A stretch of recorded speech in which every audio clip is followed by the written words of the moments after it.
Vice of India ਤੇ ਇੱਕ ਵਾਰੀ ਫਿਰ ਤੁਹਾਡਾ ਹਾਰਦਿਕ ਸਵਾਗਤ ਹੈ ਜੀ। ਮੈਂ ਤੁਹਾਡਾ ਹੋਸਟ MP ਸਿੰਘ ਪ੍ਰੋਗਰਾਮ ਲੈ ਕੇ ਹਾਜ਼ਰ ਹਾਂ, news and views with doctor Surjit Bhatti.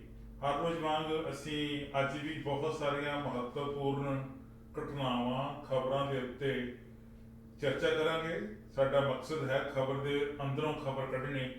ਖਬਰ ਦਾ ਮਕਸਦ ਕੀ ਹੈ, ਖਬਰ ਸੁਣਾਉਣਾ ਸਾਡਾ ਵੀ ਸਾਡੇ ਏਜੰਡੇ 'ਚ ਨਹੀਂ ਹੈ, ਸਗੋਂ ਖਬਰ ਦੇ ਅੰਦਰਲੀ ਖਬਰ ਤੁਹਾਡੇ ਨਾਲ ਸ਼ੇਅਰ ਕਰਨੀ ਜਿਹੜੀ ਅਸੀਂ ਜ਼ਰੂਰੀ ਸਮਝਦੇ ਹਾਂ।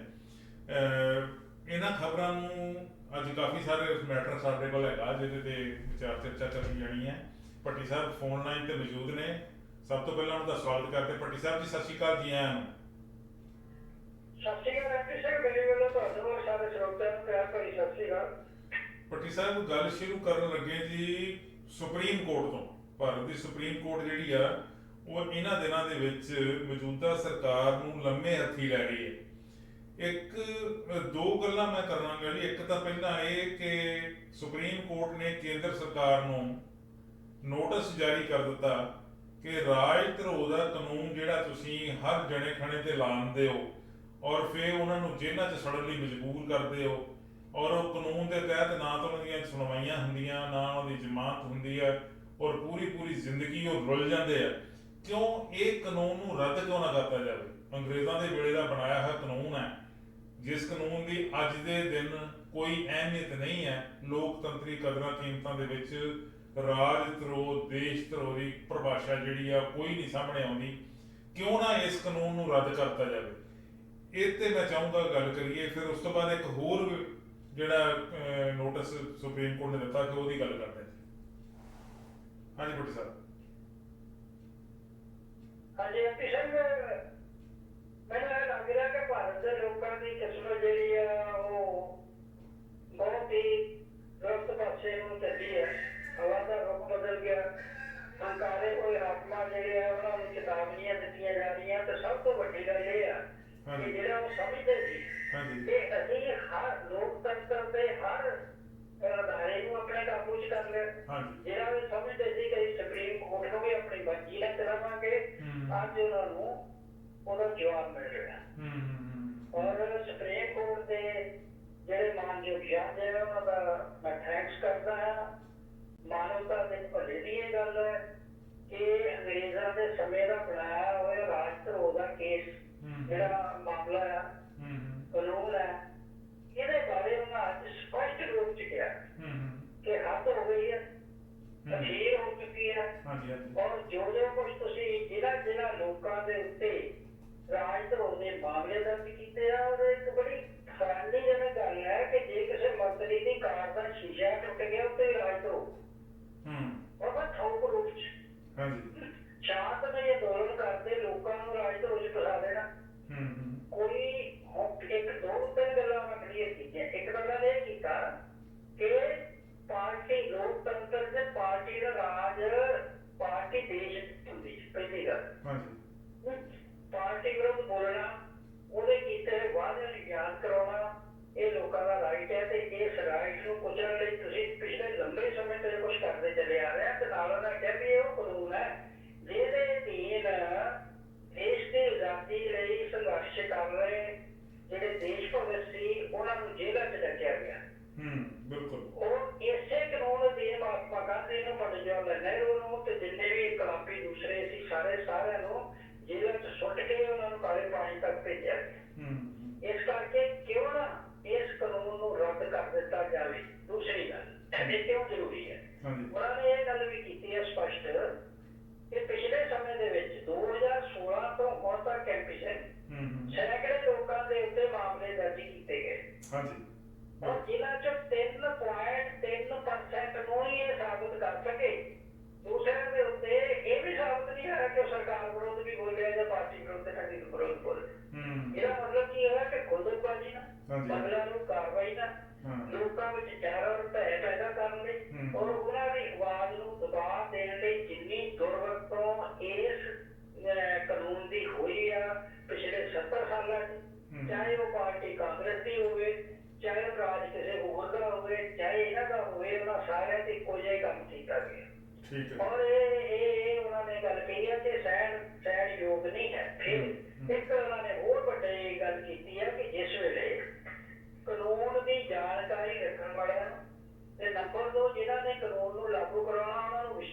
ਕਰਕੇ ਇਹ ਪਤਾ ਸੀ ਕਿ 1992 ਦੇ ਵਿੱਚ ਸੁਪਰੀਮ ਕੋਰਟ ਦੇ ਵਿੱਚ ਇੱਕ ਕੇਸ ਆਇਆ ਸੀ ਬੇਅੰਤ ਸਿੰਘ ਬਨਾਮ ਪੰਜਾਬ ਸਰਕਾਰ। ਹਾਂਜੀ। ਉਹਦੇ ਤੇ ਦੇਸ਼ ਧਰੋਹ ਦਾ ਕੇਸ ਲੱਗਾ ਸੀ, ਮਾਮਲਾ ਦਰਜ ਸੀ। ਉਹਨੂੰ ਜੇਲ੍ਹਾਂ ਦੇ ਵਿੱਚ ਰੱਖਿਆ ਗਿਆ। ਉਸ ਤੋਂ ਬਾਅਦ ਉਹ ਮਾਮਲਾ ਸੁਪਰੀਮ ਕੋਰਟ ਤੱਕ ਗਿਆ, ਪਰ ਸੁਪਰੀਮ ਕੋਰਟ ਨੇ ਸਪੈਸ਼ਲ ਤੌਰ ਤੇ ਟਿੱਪਣੀ ਕੀਤੀ ਕਿ ਰਾਜ ਧਰੋਹ ਕਿਹਨੂੰ ਕਹਿੰਦੇ ਆ। ਔਰ ਉਹਦੇ ਚ ਉਹਨੇ ਕਿਹਾ ਵੀ ਤੁਸੀਂ ਜਿਹੜੇ ਇਸ ਕਿਸਮ ਦੇ ਰਾਜ ਧਰੋਹ ਦੇ ਮਾਮਲੇ ਦਰਜ ਕਰਦੇ ਹੋ, ਜ਼ਿੰਮੇਵਾਰ ਕੌਣ ਹੈ? ਹਾਂਜੀ। ਤੁਸੀਂ ਬਿਨਾਂ ਜ਼ਮਾਨਤ ਤੋਂ ਕੀਤੇ ਆ, ਬਿਨਾਂ ਉਹਦੀ ਸੁਣਵਾਈ ਕੀਤੇ ਜੇਲ੍ਹਾਂ 'ਚ ਰੱਖਿਆ। ਔਰ ਉਹਦੇ ਤੇ ਦੋਸ਼ ਸੀ ਕਿ ਇਹਨੇ ਜੀ ਖਾਲਿਸਤਾਨ ਜਿੰਦਾਬਾਦ ਦੇ ਨਾਅਰੇ ਲਾਏ। ਉੱਥੇ ਉਹਨੇ ਕਿਹਾ ਵੀ ਨਾਅਰਾ ਮਾਰਨਾ, ਕੋਈ ਲੇਖ ਲਿਖਣਾ, ਕੋਈ ਖਾਲਿਸਤਾਨ ਦੇ ਵਿਚਾਰ ਰੱਖਦਾ, ਕੋਈ ਪਾਰਟੀ ਕਿਸਮ ਦੇ ਵਿਚਾਰ ਰੱਖਦਾ, ਕੋਈ ਕਾਂਗਰਸ ਵਾਲੇ ਵਿਚਾਰ ਰੱਖਦਾ, ਇਹ ਦੇਸ਼ ਧਰੋਹ ਨਹੀਂ ਹੁੰਦਾ। ਸਿੱਖਿਆ ਦਿੱਤੀ ਔਰ ਕਹਾ ਤੋਂ ਇਹਨੇ ਇਸ ਕਿਸਮ ਦੇ ਕੇਸਾਂ ਨੂੰ ਨਹੀਂ ਰਜਿਸਟਰ ਕਰਨਾ ਤੇ ਇਹ ਕਾਨੂੰਨ ਦੇ ਉਲਟ ਹੋਊਗਾ। ਉਹ ਕਹਿੰਦੇ ਵੀ ਜੇ ਹੋ ਚੁੱਕਾ ਸੀ ਤੇ ਕਿਸੇ ਨੇ ਵੀ ਇਹਦੀ ਪਰਵਾਹ ਨਹੀਂ ਕੀਤੀ, ਕਿਸੇ ਨੇ ਇਹਦੇ ਬਾਰੇ ਇਹ ਨਹੀਂ ਜਾਣਨ ਦੀ ਕੋਸ਼ਿਸ਼ ਕੀਤੀ। ਫਿਰ ਮਤਲਬ ਕਹਿੰਦੇ ਵੀ ਜਿਹੜਾ ਲਾਗੂ ਕਰਦਾ ਇਹਦੇ ਅਧੀਨ ਕਿਸੇ ਨੂੰ ਫੜ ਕੇ ਅੰਦਰ ਦਿੰਦਾ ਉਹ ਵੱਡਾ ਜ਼ਿੰਮੇਵਾਰ ਹੈ। ਔਰ ਇਹ ਕੋਈ ਦਲੀਲ ਨਹੀਂ ਕਿ ਸਾਨੂੰ ਪਤਾ ਨਹੀਂ ਜੀ, ਸਾਨੂੰ ਚੇਤਾ ਨਹੀਂ ਰਿਹਾ, ਇਹ ਕੋਈ ਦਲੀਲ ਨਹੀਂ ਹੈ। ਜਿਹੜਾ ਕਾਨੂੰਨ ਹੈ ਉਹਦੀ ਨੋਟੀਫਿਕੇਸ਼ਨ ਹੋ ਚੁੱਕੀ, ਉਹਦੇ ਨਾਲ ਇਹ ਜਿਹੜੀ ਉਹਨਾਂ ਨੇ ਕਲੈਰੀਫਿਕੇਸ਼ਨ ਦਿੱਤੀ ਉਹ ਬਕਾਇਦਾ ਨੋਟੀਫਾਈਡ ਹੈ। ਔਰ ਕਹਿੰਦੇ ਕੀ ਹੈ, ਕਰਦੇ ਕੀ ਹੈ, ਇਹ ਸਿਰਫ ਦੇਸ਼ ਧਰੋਹ ਵਾਲਾ ਜਿਹੜਾ ਮਾਮਲਾ ਚੱਕਿਆ ਉਹ ਧਾਰਾ ਬੜੀ ਪੜ ਕੇ ਉਹਨੂੰ ਧੰਨੇਵਾਦ ਠੋਕ ਦਿੱਤਾ। ਔਰ ਫੇਰ ਕੋਈ ਪੁੱਛਣ ਵਾਲਾ ਨਹੀਂ। ਮੈਂ ਪਿਛਲੇ ਪ੍ਰਸ਼ਾਂਤ ਭੂਸ਼ਣ ਨੇ ਸਵਾਲ ਖੜਾ ਕੀਤਾ ਸੀ ਕਿ ਜੇ ਇੱਕ ਬੰਦਾ 10 ਸਾਲ ਜੇਲ੍ਹ 'ਚ ਰੱਖਿਆ ਤੁਸੀਂ, ਉਹਦੀ ਜ਼ਿੰਦਗੀ ਤਬਾਹ ਕਰ ਦਿੱਤੀ ਤੇ ਜਿਨ੍ਹਾਂ ਨੇ ਉੱਤੇ ਮਾਮਲਾ ਦਰਜ ਕੀਤਾ ਤੇ ਜਿਹਨਾਂ ਕਰਵਾਇਆ ਕੀ ਉਹ ਜ਼ਿੰਮੇਵਾਰ ਸੀ? ਬਿਲਕੁਲ ਜ਼ਿੰਮੇਵਾਰ। ਦੂਸਰੀ ਗੱਲ, ਜਦੋਂ ਪ੍ਰੂਵ ਹੋ ਗਿਆ, ਸੁਪਰੀਮ ਕੋਰਟ ਨੇ ਪ੍ਰੂਵ ਕਰ ਦਿੱਤਾ ਕਿ ਇਹ ਨਿਰਦੋਸ਼ ਬੰਦਾ ਸੀ, ਇਹਦੇ ਤੇ ਇਹ ਮਾਮਲਾ ਦਰਜ ਹੋ ਹੀ ਨਹੀਂ ਸਕਦਾ ਕਾਨੂੰਨੀ ਤੌਰ ਤੇ, ਤਾਂ ਫੇਰ ਉਹਨਾਂ ਨੂੰ ਸਜ਼ਾਵਾਂ ਕਿਉਂ ਨਹੀਂ ਦਿੱਤੀਆਂ ਗਈਆਂ? ਉਹਨੇ ਮਸਲਾ ਖੜਾ ਹੋਇਆ ਕਿ ਜਿਹੜਾ ਇਹ ਸਾਬਤ ਹੋ ਜਾਂਦਾ ਕਿ ਇਹ ਤੁਸੀਂ ਨਜਾਇਜ਼ ਤੌਰ ਦੇ ਉੱਤੇ ਕਿਸੇ ਬੰਦੇ ਦੇ ਉੱਤੇ ਕਾਨੂੰਨ ਦੇ ਉਲਟ ਜਾ ਕੇ ਜਿਹੜਾ ਕਾਨੂੰਨ ਜੋ ਦੱਸ ਰਿਹਾ ਉਹ ਕਰਨਾ ਚਾਹੀਦਾ, ਤੁਸੀਂ ਕੀਤਾ ਤੇ ਤੁਸੀਂ ਜ਼ਿੰਮੇਵਾਰ ਹੈ। ਫਿਰ ਇਹ ਵੀ ਆ ਪਿਛੇ ਗੱਲ ਜਿਹੜੀ ਮੈਂ ਆਪਣੀ ਵੱਲੋਂ ਕਰਦਾ ਕਿ ਹੈਰਾਨੀ ਦੀ ਗੱਲ ਇਹ ਆ ਇਹ ਵਿਦੇਸ਼ ਚਲੇ ਗਏ, ਕਿੰਨੇ ਸਾਲ ਹੋ ਗਏ ਉਹਨਾਂ ਨੂੰ ਗਿਆ ਨੂੰ। ਇਹ ਕੀ ਇਹਨਾਂ ਨੂੰ ਅਜੇ ਤੱਕ ਇਹ ਨਹੀਂ ਸੀ ਸਮਝ ਆਈ ਕਿ ਸਾਡਾ ਦੇਸ਼ ਆਜ਼ਾਦ ਹੋ ਗਿਆ ਜਾਂ ਅੰਗਰੇਜ਼ਾਂ ਦੇ ਗੁਲਾਮੀ ਹੈ। ਇਹਨਾਂ ਪਾਰਟੀਆਂ ਨੂੰ ਸੁਪਰੀਮ ਕੋਰਟ ਦੀ ਮਤਲਬ ਇੱਕ ਸੀ ਪੁਆਇੰਟ, ਉਹ ਕਹਿੰਦਾ ਇਹ ਤਾਂ ਉਹ ਚੀਜ਼ ਹੈ ਕਿ ਕਿਸੇ ਨੂੰ ਤੁਸੀਂ ਲੱਕੜ ਦੀ ਰਾਖੀ ਕਰਨ ਲਈ ਹੱਥ ਜਾਰੀ ਦੇ ਦਿਓ, ਉਹ ਕੀ ਕਰੂਗਾ? ਔਰ ਇਹਨਾਂ ਨੇ ਜਨਤਾ ਦੀ ਭਲੇ ਲਈ, ਉਹਨਾਂ ਦੀ ਸੇਵਾ ਕਰਨ ਲਈ ਆਪਣੇ ਆਪ ਨੂੰ ਇਸ ਕਾਬਿਲ ਨਹੀਂ ਸਮਝਿਆ ਕਿ ਹੁਣ ਆਜ਼ਾਦ ਦੇਸ਼ ਦੇ ਨੇਤਾ ਹੈ। ਜਿੱਥੇ ਇਹਨਾਂ ਦਾ ਫਾਇਦਾ ਹੁੰਦਾ ਸਾਰੀਆਂ ਪਾਰਟੀਆਂ ਨੇ ਪਾਰਲੀਮੈਂਟ ਦੇ ਵਿੱਚ ਜਦੋਂ ਮਸਲਾ ਉੱਠਿਆ ਸੀ 1992 ਚ ਵੀ, ਤੇ ਪਿਛਲੇ ਹੈਰਾਨੀ ਦੀ ਗੱਲ ਹੈ ਕਿ ਸਾਰੀਆਂ ਹੀ ਪਾਰਟੀਆਂ ਦੇ ਆਗੂ ਇਕੱਠੇ ਹੋ ਗਏ ਇਸ ਪੁਆਇੰਟ ਤੇ ਵੀ ਇਸ ਧਾਰਾ ਨੂੰ ਨਹੀਂ ਹਟਾਉਣਾ। ਕਿਉਂ ਬਈ? ਕਿਉਂਕਿ ਸੌਖਾ ਤਰੀਕਾ ਸੀ ਆਪਣੇ ਵਿਰੋਧੀਆਂ ਦਾ ਮੂੰਹ ਬੰਦ ਕਰਨ ਲਈ, ਸੌਖਾ ਤਰੀਕਾ ਸੀ। ਤੇ ਬਾਤ ਕਿਸਮ ਦੀ ਸਾਡੀ ਇਹ ਹੈ ਕਿ ਭਾਰਤ ਦੇ ਵਿੱਚ ਕੋਈ ਏਦਾਂ ਦੀ ਜ਼ਬਰਦਸਤ ਲੋਕ ਨਹੀਂ ਸੀ ਜਿਹੜੀ ਉਸ ਵੇਲੇ ਡਟ ਕੇ ਖੜੀ ਹੋ ਜਾਂਦੀ ਵੀ ਇਹਨੂੰ ਰੱਦ ਕਰੋ। ਇਹ ਜੇ ਸੁਪਰੀਮ ਕੋਰਟ ਦੇ ਸਪਸ਼ਟੀਕਰਨ ਆਉਣ ਦੇ ਬਾਅਦ ਵੀ ਇਹ ਕਾਨੂੰਨ ਲਾਗੂ ਹੁੰਦਾ ਤੇ ਇਹ ਤੋਂ ਬਾਅਦ ਕਿੱਥੇ ਜਾਣਾ? ਪਰ ਸਾਰੀ ਦੁਨੀਆ ਤਮਾਸ਼ਾ ਦੇਖਦੀ ਇਹਨਾਂ ਦਾ ਕਿ ਇਹਨਾਂ ਦੀ ਗੁਲਾਮ ਜਹਿਨੀਅਤ ਹੈ ਜਾਂ ਇਹ ਉਹਨਾਂ ਹੀ ਰਾਹਾਂ ਤੇ ਚੱਲਣਾ ਚਾਹੁੰਦੇ ਜਿਹਦੇ ਉੱਤੇ ਪਹਿਲੀਆਂ 200 ਸਾਲ ਅੰਗਰੇਜ਼ ਰਾਜ ਕਰਕੇ ਗਏ ਤੇ ਕਾਬਲ ਹੀ ਇਸ ਗੱਲ ਸੀ। ਸੋ ਇਸ ਕਰਕੇ ਇਹ ਜਿਹੜੀ ਚੀਜ਼ ਆ ਰਹੀ ਹੈ ਬੜੀ ਮਤਲਬ ਲੋਕਾਂ ਦੇ ਹੱਥ 'ਚ ਹੈ। ਸੁਪਰੀਮ ਕੋਰਟ ਨੇ ਜਿਹੜਾ ਇਹਨਾਂ ਨੇ ਉਹ ਗੱਲਬਾਤ ਪਹਿਲਾਂ ਪਾਇਆ ਸੀ ਉਹਦੇ 'ਚੋਂ ਦੇਖਿਆ ਆ ਕਿ ਕੁਝ ਹੋਰ ਵਾਪਰਨ ਜਾ ਰਿਹਾ। ਅਗਲੀ ਗੱਲ ਵੀ ਮੈਂ ਨਾਲ ਹੀ ਕਰਦਾ ਸੁਪਰੀਮ ਕੋਰਟ ਦੀ ਕਿ ਸੁਪਰੀਮ ਕੋਰਟ ਨੇ ਉੱਤਰ ਪ੍ਰਦੇਸ਼ ਦੀ ਸਰਕਾਰ ਤੇ ਕੇਂਦਰ ਦੀ ਸਰਕਾਰ ਨੂੰ ਇੱਕ ਨੋਟਿਸ ਜਾਰੀ ਕੀਤਾ। ਇਹ ਅਜੇ ਦੂਸਰੀ ਲਹਿਰ 'ਚ ਹੋਈ ਤਬਾਹੀ ਤੋਂ ਅਸੀਂ ਬਾਹਰ ਨਹੀਂ ਨਿਕਲੇ ਤੇ ਤੀਸਰੀ ਲਹਿਰ ਜਿਹੜੀ ਉਹਦੇ ਸੰਕੇਤ ਆਉਣ ਲੱਗ ਗਏ ਆ, ਭੀੜਾਂ ਇਕੱਠੀਆਂ ਹੋ ਰਹੀਆਂ ਬਿਨਾਂ ਮਾਸਕ ਤੋਂ, ਬਿਨਾਂ ਜਿਹੜਾ ਸੋਸ਼ਲ ਡਿਸਟੈਂਸ ਚੋਂ, ਇਹ ਹੋ ਕੀ ਰਿਹਾ? ਫਿਰ ਇਹਦਾ ਜਿਹੜੀ ਕਾਬਲੀ ਯਾਤਰਾ ਆ ਪੁਰਾਣੇ ਸਮੇਂ ਤੋਂ ਚੱਲਦੀ ਆਉਂਦੀ ਆ, ਧਾਰਮਿਕ ਮਾਮਲਾ ਇਹ, ਕੀ ਤੁਸੀਂ ਇਹ ਸਮਝਦੇ ਆ ਕਿ ਧਾਰਮਿਕ ਮਾਮਲੇ ਮਨੁੱਖ ਦੀ ਜ਼ਿੰਦਗੀ ਨਾਲ ਉੱਪਰ ਹੈ? ਤੁਸੀਂ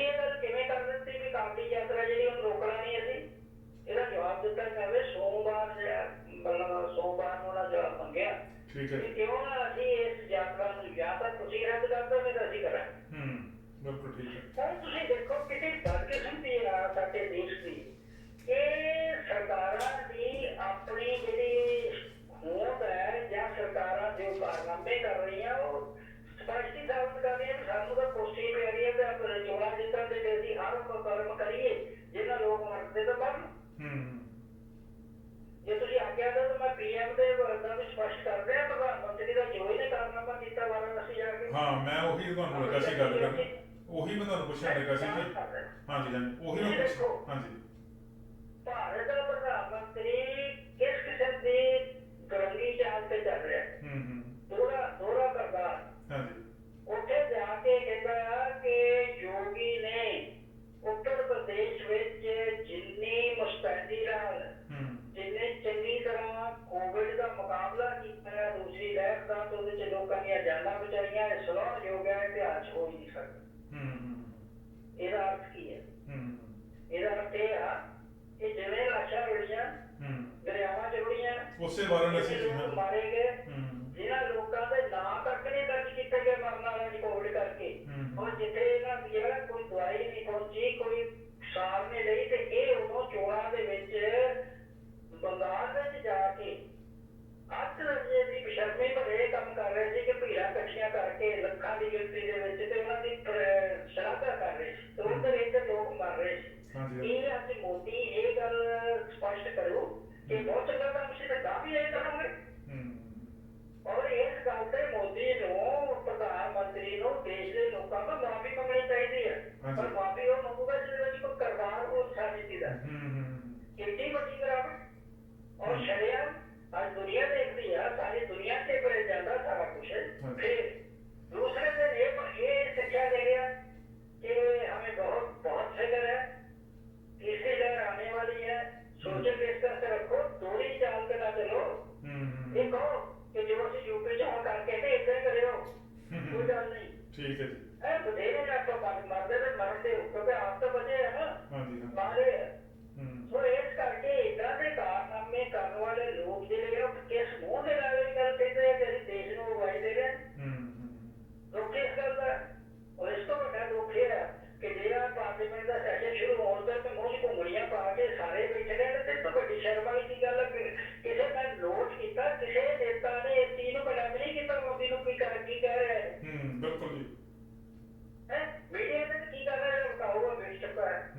ਸੋ ਇਸ ਕਰਕੇ ਆਪਾਂ ਆਪਣੇ ਚੈਨਲ ਤੋਂ ਪਹਿਲੀ ਵਾਰੀ ਇਹਨੂੰ ਡਟ ਕੇ ਕੰਮ ਕਰ ਰਹੇ ਹਾਂ ਕਿ ਇਸ ਕਿਸਮ ਦਾ ਇੱਕ ਦੇਸ਼ ਦਾ ਪ੍ਰਧਾਨ ਮੰਤਰੀ ਆ ਜਿਹੜਾ ਆਪਣੇ ਕੀਤੇ ਹੋਏ ਵੱਡੇ ਕਾਰਨ ਨੂੰ ਜਿਸਦੇ ਵਿੱਚ ਹਜ਼ਾਰਾਂ ਲੋਕ ਮਰੇ ਆ ਲੱਖਾਂ ਹੀ ਹੋ ਸਕਦੇ ਆ ਉਹਨੂੰ ਜਸਟੀਫਾਈ ਕਰ ਰਿਹਾ ਬੜੀ ਸ਼ਰਮੀ ਨਾਲ ਕਰ ਰਿਹਾ ਸ਼ਰੇਆਮ ਕਰ ਰਿਹਾ ਪੂਰੇ ਮੀਡੀਆ ਜਿਹੜਾ ਉਹਦੇ ਦੇਖ ਰਿਹਾ।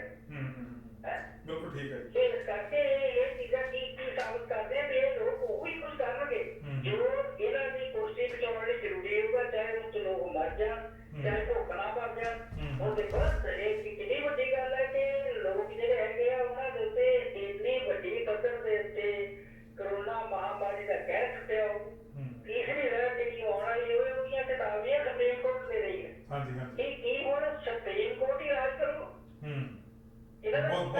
ਬਹੁਤ ਵੱਡਾ ਸਵਾਲ ਹੈ ਜੀ। ਹਾਂਜੀ ਕਿਹੜਾ ਵੱਡਾ ਸਵਾਲ ਹੈ ਕਿ ਹਰ ਗੱਲ ਤੇ ਸੁਪਰੀਮ ਕੋਰਟ ਹੀ ਕਹੂਗੀ ਇਹਨਾਂ ਨੂੰ। ਹਾਂਜੀ ਹਾਂਜੀ ਹਾਂਜੀ ਬਿਲਕੁਲ। ਇਹ ਇਹਦੇ ਬਾਰੇ ਇੱਕੋ ਚੀਜ਼ ਨਹੀਂ ਹੈ ਬਦਲਣੀ ਚਾਹੀਦੀ ਔਰ ਇਹ ਐਲਾਨ ਨਹੀਂ ਹੋਣਾ ਚਾਹੀਦਾ ਵੀ ਮੋਦੀ ਅਸਤੀਫਾ ਦੇਵੇ ਇਸ ਗੱਲ ਦੇ ਉੱਤੇ ਫੇਲ ਹੋਇਆ। ਇਹ ਹੁਣ ਸੁਪਰੀਮ ਕੋਰਟ ਇਹਦਾ ਵੀ ਨੋਟਿਸ ਲਵੇ ਕਿ ਕਿਉਂ ਨਾ ਤੁਹਾਡਾ ਅਸਤੀਫਾ ਮੰਗ ਲਿਆ ਜਾਵੇ। ਹਾਂਜੀ ਹਾਂਜੀ ਸਾਡਾ ਇੱਦਾਂ ਦਾ ਵਕਤ ਵੀ ਆ ਜਾਵੇ। ਇੱਦਾਂ ਦਾ ਵਕਤ ਵੀ ਆ ਸਕਦਾ ਬਿਲਕੁਲ ਬਿਲਕੁਲ ਆ ਸਕਦਾ। ਇਸ ਕਰਕੇ ਔਰ ਇਸ ਤੋਂ ਵੱਡੇ ਬੇਸ਼ਰਮ ਉਹ ਆ ਜਿਹੜੇ ਆਪਣੇ ਪਾਰਟੀਆਂ ਛੱਡ ਕੇ ਸਤਾ ਦੇ ਲਾਲਚ ਔਰ ਆਪਣੀਆਂ ਕੁਕਰਮ ਬਚਾਉਣ ਦੇ ਲਈ ਉਹਦੇ ਭੱਜੇ ਜਾ ਰਹੇ। ਤੋਂ ਬਾਅਦ ਗੱਲ ਕਰਾਂਗੇ ਆਪਾਂ ਵੀ ਕੀ ਹੋ ਰਿਹਾ। ਇਸ ਕਰਕੇ ਇਹ ਚੀਜ਼ਾਂ ਜਿਹੜੀਆਂ ਕਿ ਅੱਜ ਨੰਗੇ ਚਿੱਟੇ ਰੂਪ ਦੇ ਵਿੱਚ ਨਿਸ਼ਾਨ ਤੌਰ ਦੇ ਉੱਤੇ ਜੋ ਕੁਝ ਵੀ ਕਾਰਨਾਮੇ ਕਰ ਰਹੇ ਆ ਉਹ ਸਾਰੇ ਲੋਕ ਦੇਖ ਰਹੇ ਆ ਔਰ ਫੈਸਟ ਕਰਨਾ ਚਾਹੀਦਾ ਉਹਨਾਂ ਲੱਖਾਂ ਲੋਕਾਂ ਦਾ ਜਿਹੜੇ ਮੈਦਾਨ 'ਚ ਖੜੇ ਆ ਡਟ ਕੇ ਖੜੇ ਲੜ ਰਹੇ ਆ ਔਰ ਉਹ ਉੱਥੇ ਸ਼ਹੀਦ ਵੀ ਹੋ ਰਹੇ ਆ ਔਰ ਸਾਰੇ ਭਾਰਤ ਦੇ ਵਿੱਚ ਮਿਹਨਤੀ ਲੋਕ ਜਿਹੜੇ ਉਹਨਾਂ ਦਾ ਜੀਣਾ ਜਿਹੜਾ ਦੁੱਪਰ ਹੋਇਆ ਪਿਆ। ਭੱਟੀ ਸਾਹਿਬ ਇੱਕ ਗੱਲ ਮੈਂ ਕਰਨੀ ਚਾਹੁੰਦਾ ਜੀ ਖਾਸ ਤੌਰ ਤੇ ਕਿਸਾਨੀ ਅੰਦੋਲਨ ਦੇ ਸੰਬੰਧ ਵਿੱਚ ਗੱਲ ਹੈ ਕਿਸਾਨਾਂ ਨੇ ਜਿੰਨਾ ਸਖਤ ਸਟੈਂਡ ਲੈ ਕੇ ਸਖਤ ਪ੍ਰੋਗਰਾਮ ਦਿੱਤਾ, ਹੁਣ ਪਾਰਲੀਮੈਂਟ ਵੱਲ ਨੂੰ ਕੂਚ ਕਰਨ ਵਾਲੀ ਗੱਲ ਜਿਹੜੀ, ਜਿੰਨਾ ਸਖਤ ਸਟੈਂਡ ਉਹਨਾਂ ਨੇ ਲਿਆ, ਉਹ ਤੋਂ ਵੱਧ ਸਖਤ ਸਟੈਂਡ ਜਿਹੜੀਆਂ ਸਰਕਾਰਾਂ ਲੈਣ ਲੱਗ ਪਈਆਂ ਜੀ। ਹਰਿਆਣੇ ਵਿੱਚ ਖਾਸ ਕਰਕੇ ਇੱਕ ਦੋ ਘਟਨਾਵਾਂ ਵਾਪਰੀਆਂ, ਚੰਡੀਗੜ੍ਹ 'ਚ ਇੱਕ ਘਟਨਾ ਵਾਪਰੀ, ਚੰਡੀਗੜ੍ਹ 'ਚ ਕਿਸਾਨ ਹਮਲਾਵਰੀਆਂ ਦੇ ਉੱਤੇ ਲਾਠੀਚਾਰਜ ਹੋਇਆ, ਬਹੁਤ ਬੁਰੀ ਤਰ੍ਹਾਂ ਲੋਕਾਂ ਨੂੰ ਕੁੱਟਿਆ ਮਾਰਿਆ ਗਿਆ। ਇੱਕ ਤਾਂ ਇਹ ਗੱਲ ਜੀ, ਤੇ ਇੱਕ ਚੰਡੀਗੜ੍ਹ ਵਿੱਚ 12-13 ਸਾਲ ਦਾ ਇੱਕ ਬੱਚਾ ਜੀ ਗ੍ਰਿਫਤਾਰ ਕੀਤਾ ਪੁਲਿਸ ਨੇ, ਉਹਨੂੰ ਗੱਡੀ 'ਚ ਬਿਠਾਤਾ, ਔਰ ਉਸ, ਮੈਂ ਤਾਂ ਬੱਚਾ ਕਹਿੰਦਾ ਜੀ ਕਿਉਂਕਿ ਸਾਡੀ ਤੇ ਉਹਦੀ ਉਮਰ ਦਾ ਜ਼ਮੀਨ ਅਸਮਾਨ ਦਾ ਫਰਕ ਹੈ, ਹੋ ਸਕਦਾ ਉਹਦਾ ਬਾਬਾ ਸਾਡੀ ਉਮਰ ਦਾ, ਦਾਦਾ ਸਾਡੀ ਉਮਰ ਦਾ ਹੋਵੇ, ਜਾਂ ਉਹਦਾ ਫਾਦਰ ਸਾਡੀ ਉਮਰ ਦਾ ਹੋਵੇ। ਉਸ ਬੱਚੇ ਨੂੰ ਜਦੋਂ ਪੁੱਛਿਆ ਗਿਆ ਜੀ ਇੱਕ ਪੱਤਰਕਾਰ ਵੱਲੋਂ ਕਿ ਤੈਨੂੰ ਹੁਣ ਫੜ ਕੇ ਜੇਲ੍ਹ 'ਚ ਲਿਜਾ ਰਹੇ ਆ, ਕੀ ਕਰੇਗਾ? ਉਹ ਕਹਿੰਦਾ ਜੀ ਮੈਂ ਮਰਨ ਤੋਂ ਨਹੀਂ ਡਰਦਾ। ਪਤਾ ਨਹੀਂ ਇਹ ਜਜ਼ਬਾ ਉਹਦੇ ਦਿਮਾਗ 'ਚ ਕਿੱਥੋਂ ਆਇਆ, ਉਹਦੇ ਦਿਲ 'ਚ ਗੱਲ ਕਿਵੇਂ ਆਈ, ਉਹਨੇ ਕਹੀ ਕਿ ਮੈਂ ਮਰਨ ਤੋਂ ਨਹੀਂ ਡਰਦਾ, ਹਾਂ ਜੇ ਮੈਂ ਜੇਲ੍ਹ ਦੇ ਵਿੱਚ ਹੀ ਮਰ ਗਿਆ ਤੇ ਸਿੰਘੂ ਬਾਰਡਰ ਤੋਂ ਕੋਈ ਕਿਸਾਨ ਆਗੂ ਆ ਕੇ ਮੇਰੀ ਲਾਸ਼ ਲੈ ਜਾਵੇ। ਇਹ ਜਜ਼ਬਾ ਜਿਹੜਾ ਜੀ ਇਹਨੇ ਬਹੁਤ ਟੁੰਬਿਆ ਆਮ ਲੋਕਾਂ ਨੂੰ ਵੀ। ਮੈਂ ਵੀ ਜਦੋਂ ਇਹ ਵੀਡੀਓ ਦੇਖੀ, ਉਹਦੀ ਮੈਨੂੰ ਡਾਕਟਰ ਦਰਸ਼ਨਪਾਲ ਨੇ ਭੇਜੀ, ਜਿਹੜੇ ਕਿਸਾਨ ਆਗੂ ਹੈਗੇ ਆ, ਤੇ ਮੈਨੂੰ ਖੁਦ ਮੈਂ ਜਜ਼ਬਾਤੀ ਹੋ ਗਿਆ। ਹੁਣ ਵੀ ਮੈਂ ਇਸ ਮਾਮਲੇ ਦੇ ਜਜ਼ਬਾਤੀ ਆ। ਇਹ ਜਿਹੜਾ ਜਜ਼ਬਾ ਕਿਸਾਨਾਂ ਦੇ ਤੇ ਉਹਨਾਂ ਦੇ ਧੀਆਂ ਪੁੱਤਰਾਂ 'ਚ ਆਇਆ ਜੀ, ਇਹ ਕੀ ਹੋਣ ਜਾ ਰਿਹਾ? ਕੀ ਸਰਕਾਰ ਨੂੰ ਜਾਂ ਚੰਡੀਗੜ੍ਹ ਦੇ ਵਿੱਚ ਜਾਂ ਹਰਿਆਣੇ 'ਚ ਜਿਹੜੇ ਕਿਸਾਨਾਂ ਦੇ ਉੱਤੇ ਲਾਠੀਚਾਰਜ ਕੀਤਾ ਜਾ ਰਿਹਾ, ਜ਼ੁਲਮ ਕੀਤਾ ਜਾ ਰਿਹਾ, ਉਹਨਾਂ ਲਈ ਵੱਡੀ ਚੁਣੌਤੀ ਸਾਬਤ ਹੋਊਗਾ? ਮੈਂ ਥੋੜਾ ਕਲੀਅਰ ਵੀ ਕਰ ਦਿੰਦਾ, ਇਹ ਨਾ ਦੋ ਬੱਚੇ ਸੀ। ਹਾਂਜੀ। ਇੱਕ ਬੱਚਾ 12 ਸਾਲ ਦਾ, ਇੱਕ 14 ਦਾ। 14 ਸਾਲ ਦਾ ਬੱਚਾ ਹੈ, ਉਹ ਮੀਡੀਆ ਨੂੰ ਦੱਸ ਰਿਹਾ ਸੀ, ਹਾਂਜੀ, ਚੈਨਲ ਵਾਲੇ ਨੂੰ, ਹਾਂਜੀ, ਕਿ ਮਤਲਬ ਅਸੀਂ ਜੋ ਕੁਝ ਵੀ ਕੰਮ ਘਰੋਂ ਤੁਰੇ ਆ, ਉਹ ਅਸੀਂ ਆਪਣੇ ਮਤਲਬ ਹੱਕਾਂ ਲਈ ਜੰਗ ਲੜ ਰਹੇ ਹਾਂ। ਬਿਲਕੁਲ, ਹਾਂਜੀ। ਤੇ ਅਸੀਂ ਇਹਦੇ ਵਿੱਚ ਜੇ ਸ਼ਹੀਦ ਵੀ ਹੋ ਜਾਂਦੇ ਆ, ਸਾਨੂੰ ਕੋਈ ਇਹਦੀ ਪਰਵਾਹ ਨਹੀਂ। ਬੜਾ ਇੱਦਾਂ ਬੋਲ ਰਿਹਾ ਸੀ ਜਿਵੇਂ ਨਾ ਬੜਾ ਵੱਡਾ ਮਤਲਬ ਬੰਦਾ ਜਿਹੜਾ ਉਹ ਬੋਲ ਰਿਹਾ ਹੁੰਦਾ, ਜਿਹੜਾ ਕਿ ਹਾਲਾਂਕਿ ਉਹ ਬੱਚਾ ਸੀ, ਸਿਆਣੀ ਉਮਰ ਦਾ। ਗੱਲ ਕਹੀ। ਹਾਂਜੀ। ਸਿੰਘੂ ਬੜਾ ਬਾਦਲ ਵਾਲੀ, ਇਹ ਵਾਕਈ ਬੜੀ ਵੱਡੀ ਗੱਲ ਹੈ ਕਿ ਇੰਨੀ ਵੱਡੀ ਵੀ ਗੱਲ ਹੋ ਜਾਏ, ਖਾਸ ਵੀ ਕਿ ਜੋ ਸੰਘਰਸ਼ ਪਿਛਲੇ ਸਮਝ ਹੋਇਆ, ਉਹਦੀ ਮਿਸਾਲ ਹੈ ਕਿ ਦੇਖ ਲਓ ਕਿ ਅੱਜ ਉਹ ਕਿੱਥੋਂ ਤੱਕ ਪਹੁੰਚ ਗਿਆ। ਅੱਜ ਸਾਡਾ ਬੱਚਾ ਜਿਹੜਾ ਹੈਗਾ, ਉਹ ਜੰਗ ਦੇ ਮੈਦਾਨ ਦੇ ਵਿੱਚ ਉਹ ਸ਼ਹਾਦਤ ਦੀ ਪਰਵਾਹ ਨਹੀਂ ਕਰ ਰਿਹਾ। ਉਹਨਾਂ ਨੂੰ ਡਰ ਲੱਗ ਰਿਹਾ ਕਿ ਜੇ ਕੋਈ ਮਤਲਬ ਲਹਿਰ ਇੰਨੀ ਵੱਡੀ ਪੱਧਰ ਤੇ ਫੈਲ ਜਾਵੇ, ਜਿੱਥੇ ਔਰਤਾਂ ਨਹੀਂ ਡਰਦੀਆਂ, ਬੱਚੇ ਨਹੀਂ ਡਰਦੇ, ਬਜ਼ੁਰਗ ਨਹੀਂ ਡਰਦੇ, ਇੱਕ 12 ਸਾਲ ਦੇ ਬੱਚੇ ਤੋਂ ਇੱਕ 80 ਸਾਲ ਤੱਕ ਦੇ ਜਿਹੜੇ ਸੰਘਰਸ਼ ਦੇ ਵਿੱਚ, ਔਰ ਜਿਹੜੇ ਕੁਝ ਸੋਸ਼ਲ ਮੀਡੀਆ ਤੇ ਪ੍ਰਚਾਰ ਕਰਦੇ ਆ ਜੀ ਬੁੱਢੀ ਲੀਡਰਸ਼ਿਪ, ਉਹਨਾਂ ਨੂੰ ਸ਼ਰਮ ਆਉਣੀ ਚਾਹੀਦੀ ਇਸ ਗੱਲ। ਔਰ ਉਹ ਵੀ ਹੈਗੇ ਲੋਕ, ਮੈਂ ਜਾਣਦਾ ਉਹਨਾਂ ਸਾਰਿਆਂ ਨੂੰ, ਵੀ ਉਹ ਕੀ ਕਰ ਰਹੇ। ਤੇ ਇਸ ਕਰਕੇ ਇਹ ਚੀਜ਼ਾਂ ਜਿਹੜੀਆਂ ਹੈਗੀਆਂ, ਇਹ ਇੱਕ ਸਾਡਾ ਹੌਸਲੇ ਨੂੰ ਵਧਾਉਂਦੀਆਂ, ਭਾਵੁਕ ਹੋਣ ਦੀ ਲੋੜ ਨਹੀਂ। ਇਹਦੇ ਵਿੱਚ ਇੱਕ ਜੋਸ਼ ਔਰ ਉਤਸ਼ਾਹ ਜਿਹੜਾ ਹੈਗਾ, ਉਹਦੀ ਸਪਿਰਿਟ ਜਿਹੜੀ ਉਹ ਕੰਮ ਕਰ ਰਹੀ, ਔਰ ਇਹ ਸਾਬਤ ਕਰਦੀ ਹੈ ਕਿ ਅਸੀਂ ਜਿਹੜੇ ਸਾਡੇ ਪਿਛਲੇ ਸਮੇਂ ਦੇ ਵਿੱਚ ਜਿੰਨੇ ਵੀ ਮਹਾਨ ਗੁਰੂ, ਪੀਰ, ਪੈਗੰਬਰ, ਯੋਧੇ, ਇਨਕਲਾਬੀ ਹੋਏ ਆ, ਉਹਨਾਂ ਦੀ ਜਿਹੜੀ ਸਪਿਰਿਟ ਹੈ, ਉਹਨਾਂ ਦੀ ਜਿਹੜੀ ਕੁਰਬਾਨੀ ਆ, ਉਹ ਜਾਣੀ ਨਹੀਂ ਗਈ ਤੇ ਨਾ ਜਾਣੀ ਹੈ। ਇਹ ਗੱਲ ਕਲੀਅਰ ਹੋ ਗਈ ਆ ਕਿ ਇਹ ਲੋਕ ਜਿਹੜੇ ਝੂਠੇ ਲਾਰੇ ਲਾਉਂਦੇ ਸੀ ਕਿ ਅਸੀਂ ਤੁਹਾਡੇ ਆਗੂ ਆਏ, ਸਾਬਤ ਹੋ ਕੇ ਅੱਜ ਦੰਗੇ ਜਿੱਤੇ ਰੂਪ ਛੜਿਆ ਕਿ ਅਸੀਂ ਚੋਰਾਂ ਦੇ ਆਗੂ ਆ, ਅਸੀਂ ਲੁਟੇਰੇ ਆ। ਲੁੱਟਾਂ ਨੂੰ ਲਾਭ ਪਹੁੰਚਾਉਣ ਲਈ ਅਸੀਂ ਸਰਕਾਰਾਂ ਬਣਾਈਆਂ, ਤੇ ਜੇ ਅੱਜ ਵੀ ਇੰਨੇ ਵਾਰ ਤੁਸੀਂ ਵੋਟ ਪਾਉਣੀ ਆ ਤੇ ਵੱਖਰੀ ਗੱਲ ਹੈ ਨਾ। ਤੇ ਇਸ ਕਰਕੇ ਇਹਨਾਂ ਦਾ ਜਿਹੜਾ ਕਾਰਨਾਮਾ ਸੀ, ਉਹ ਐਕਸਪੋਜ਼ ਹੋ ਚੁੱਕਾ ਹੈ, ਜਾਂ ਜਿਹੜਾ ਹੋ ਚੁੱਕਾ ਹੈ।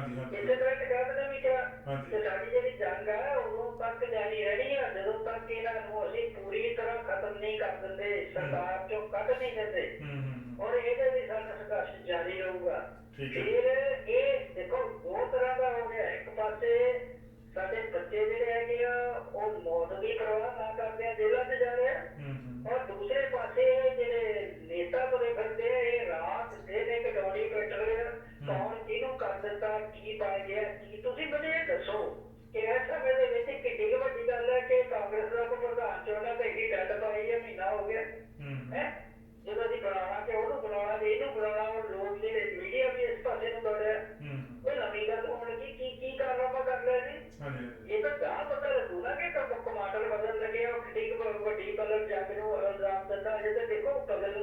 ਆ ਕੀ ਕਰਨ ਲੱਗੇ ਕੀ ਨਹੀਂ।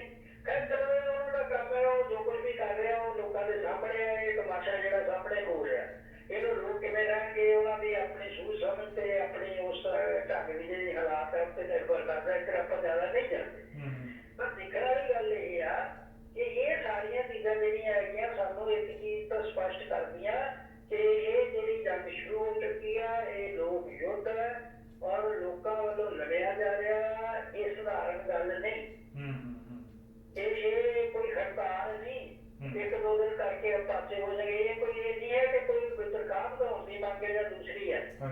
ਸਰਕਾਰ ਜ਼ੋਰ ਲਾ ਚੁੱਕੀ ਹੈ ਨਾ। ਦੂਸਰੀ ਗੱਲ ਹੈ, ਸਰਕਾਰ ਜਿੰਨਾ ਵੱਧ ਤੋਂ ਵੱਧ ਸ਼ਸਨ ਕਰੂਗੀ ਉਨਾ ਹੀ ਜ਼ਿਆਦਾ ਆਈਸੋਲੇਸ਼ਨ ਹੋਊਗੀ, ਉਨਾ ਹੀ ਜ਼ਿਆਦਾ ਲੋਕਾਂ ਚ ਉਤਸ਼ਾਹ ਜੋਸ਼ ਭਰੂਗਾ। ਅੱਜ ਸ਼ਹਿਰਾਂ ਦੇ ਲਗਾ ਕੇ ਲੋਕ ਕਹਿ ਰਹੇ ਵੀ ਆਹ ਨਿਕਲੋ ਬਾਹਰ ਇੱਧਰ ਆਓ। ਜਿਹੜੇ ਇਹਨਾਂ ਦੇ ਬੋਲਣ ਵਾਲੇ ਸਾਰੇ ਉਹਨਾਂ ਨੂੰ ਘਰਾਂ ਦੇ ਅੰਦਰ ਵੜ ਕੇ ਰੱਖ ਦਿੱਤਾ ਉਹਨਾਂ ਨੇ। ਠੀਕ ਹੈ। ਔਰ ਇਹ ਚੀਜ਼ਾਂ ਜਿਹੜੀਆਂ ਹੈਗੀਆਂ ਉੱਤਰ ਪ੍ਰਦੇਸ਼ ਦੇ ਵਿੱਚ ਸ਼ੁਰੂ ਹੋਣ ਜਾ ਰਹੀਆਂ ਔਰ ਉਹਨਾਂ ਨੇ ਸਟਾਰਟ ਕਰ ਦਿੱਤਾ। ਭੱਟੀ ਸਾਹਿਬ, ਇਹ ਰਕੇਸ਼ ਟਕੈਤ ਹੋਰੀ ਜਿਹੜੇ ਕਿਸਾਨ ਆਗੂ ਹੈਗੇ ਆ, ਉਹਨਾਂ ਨੇ ਇੱਕ ਚੇਤਾਵਨੀ ਦਿੱਤੀ ਜੀ, ਮੌਜੂਦਾ ਜਿਹੜਾ ਕਿਸਾਨੀ ਸੰਘਰਸ਼ ਹੈਗਾ ਉਹਦੇ ਸੰਬੰਧ ਵਿੱਚ ਸਰਕਾਰਾਂ ਨੂੰ ਚੇਤਾਵਨੀ ਦਿੱਤੀ ਆ। ਇਹ ਕੀ ਹੈ ਜੀ ਚੇਤਾਵਨੀ? ਵੱਡੀ ਗੱਲ ਤਾਂ ਮੈਂ ਇਹ ਕੀਤੀ ਕਿ ਅਸੀਂ ਯੁੱਧ ਲੜ ਰਹੇ ਹਾਂ। ਵੱਡੀ ਗੱਲ ਅਸੀਂ ਜੰਗ ਲੜ ਰਹੇ ਹਾਂ। ਤੇ ਜਦੋਂ ਪੁੱਛਿਆ ਗਿਆ ਕਿ ਇਹ ਜੰਗ ਕਿਹੋ ਜਿਹੀ ਹੋਈ, ਕਹਿੰਦਾ ਇਹ ਜੰਗ ਇਹ ਆ ਕਿ ਚੋਰਾਂ ਦੇ ਵਿਰੁੱਧ ਜੰਗ ਹੈ, ਮਿਹਨਤੀ ਲੋਕਾਂ ਦੀ। ਕਿੱਡਾ ਵੱਡਾ ਸਪਸ਼ਟੀਕਰਨ ਹੈ। ਔਰ ਫਿਰ ਉਹਨਾਂ ਇਹ ਵੀ ਕਿਹਾ, ਕਹਿੰਦੇ ਅਸੀਂ ਹਟਣ ਵਾਲੇ ਨਹੀਂ, ਅਸੀਂ ਤਾਂ ਮਤਲਬ ਉੱਥੋਂ ਤੱਕ ਲੜਾਂਗੇ ਜਦੋਂ ਤੱਕ ਇੱਕ ਨਹੀਂ ਹੁੰਦੇ। ਇਹੋ ਜਿਹੇ ਜਿਹੜੇ ਚੋਰ ਹੈ ਇਹ ਆਖਰੀ ਬਾਦਸ਼ਾਹ ਸਾਬਤ ਹੋਊਗਾ ਚੋਰਾਂ ਦਾ। ਠੀਕ ਹੈ। ਔਰ ਫਿਰ ਤੁਸੀਂ ਇਹ ਦੇਖੋ ਕਿ ਹੁਣ ਆਪਾਂ ਅੱਗੇ ਗੱਲ ਕਰਨੀ ਆ, ਪੁਆਇੰਟ ਆ ਜਾਣੇ ਆ ਕਿ ਇਹ ਚੀਜ਼ਾਂ ਦੇ ਅਸਰ ਕਿੱਥੇ ਤੱਕ ਹੋ ਰਹੇ।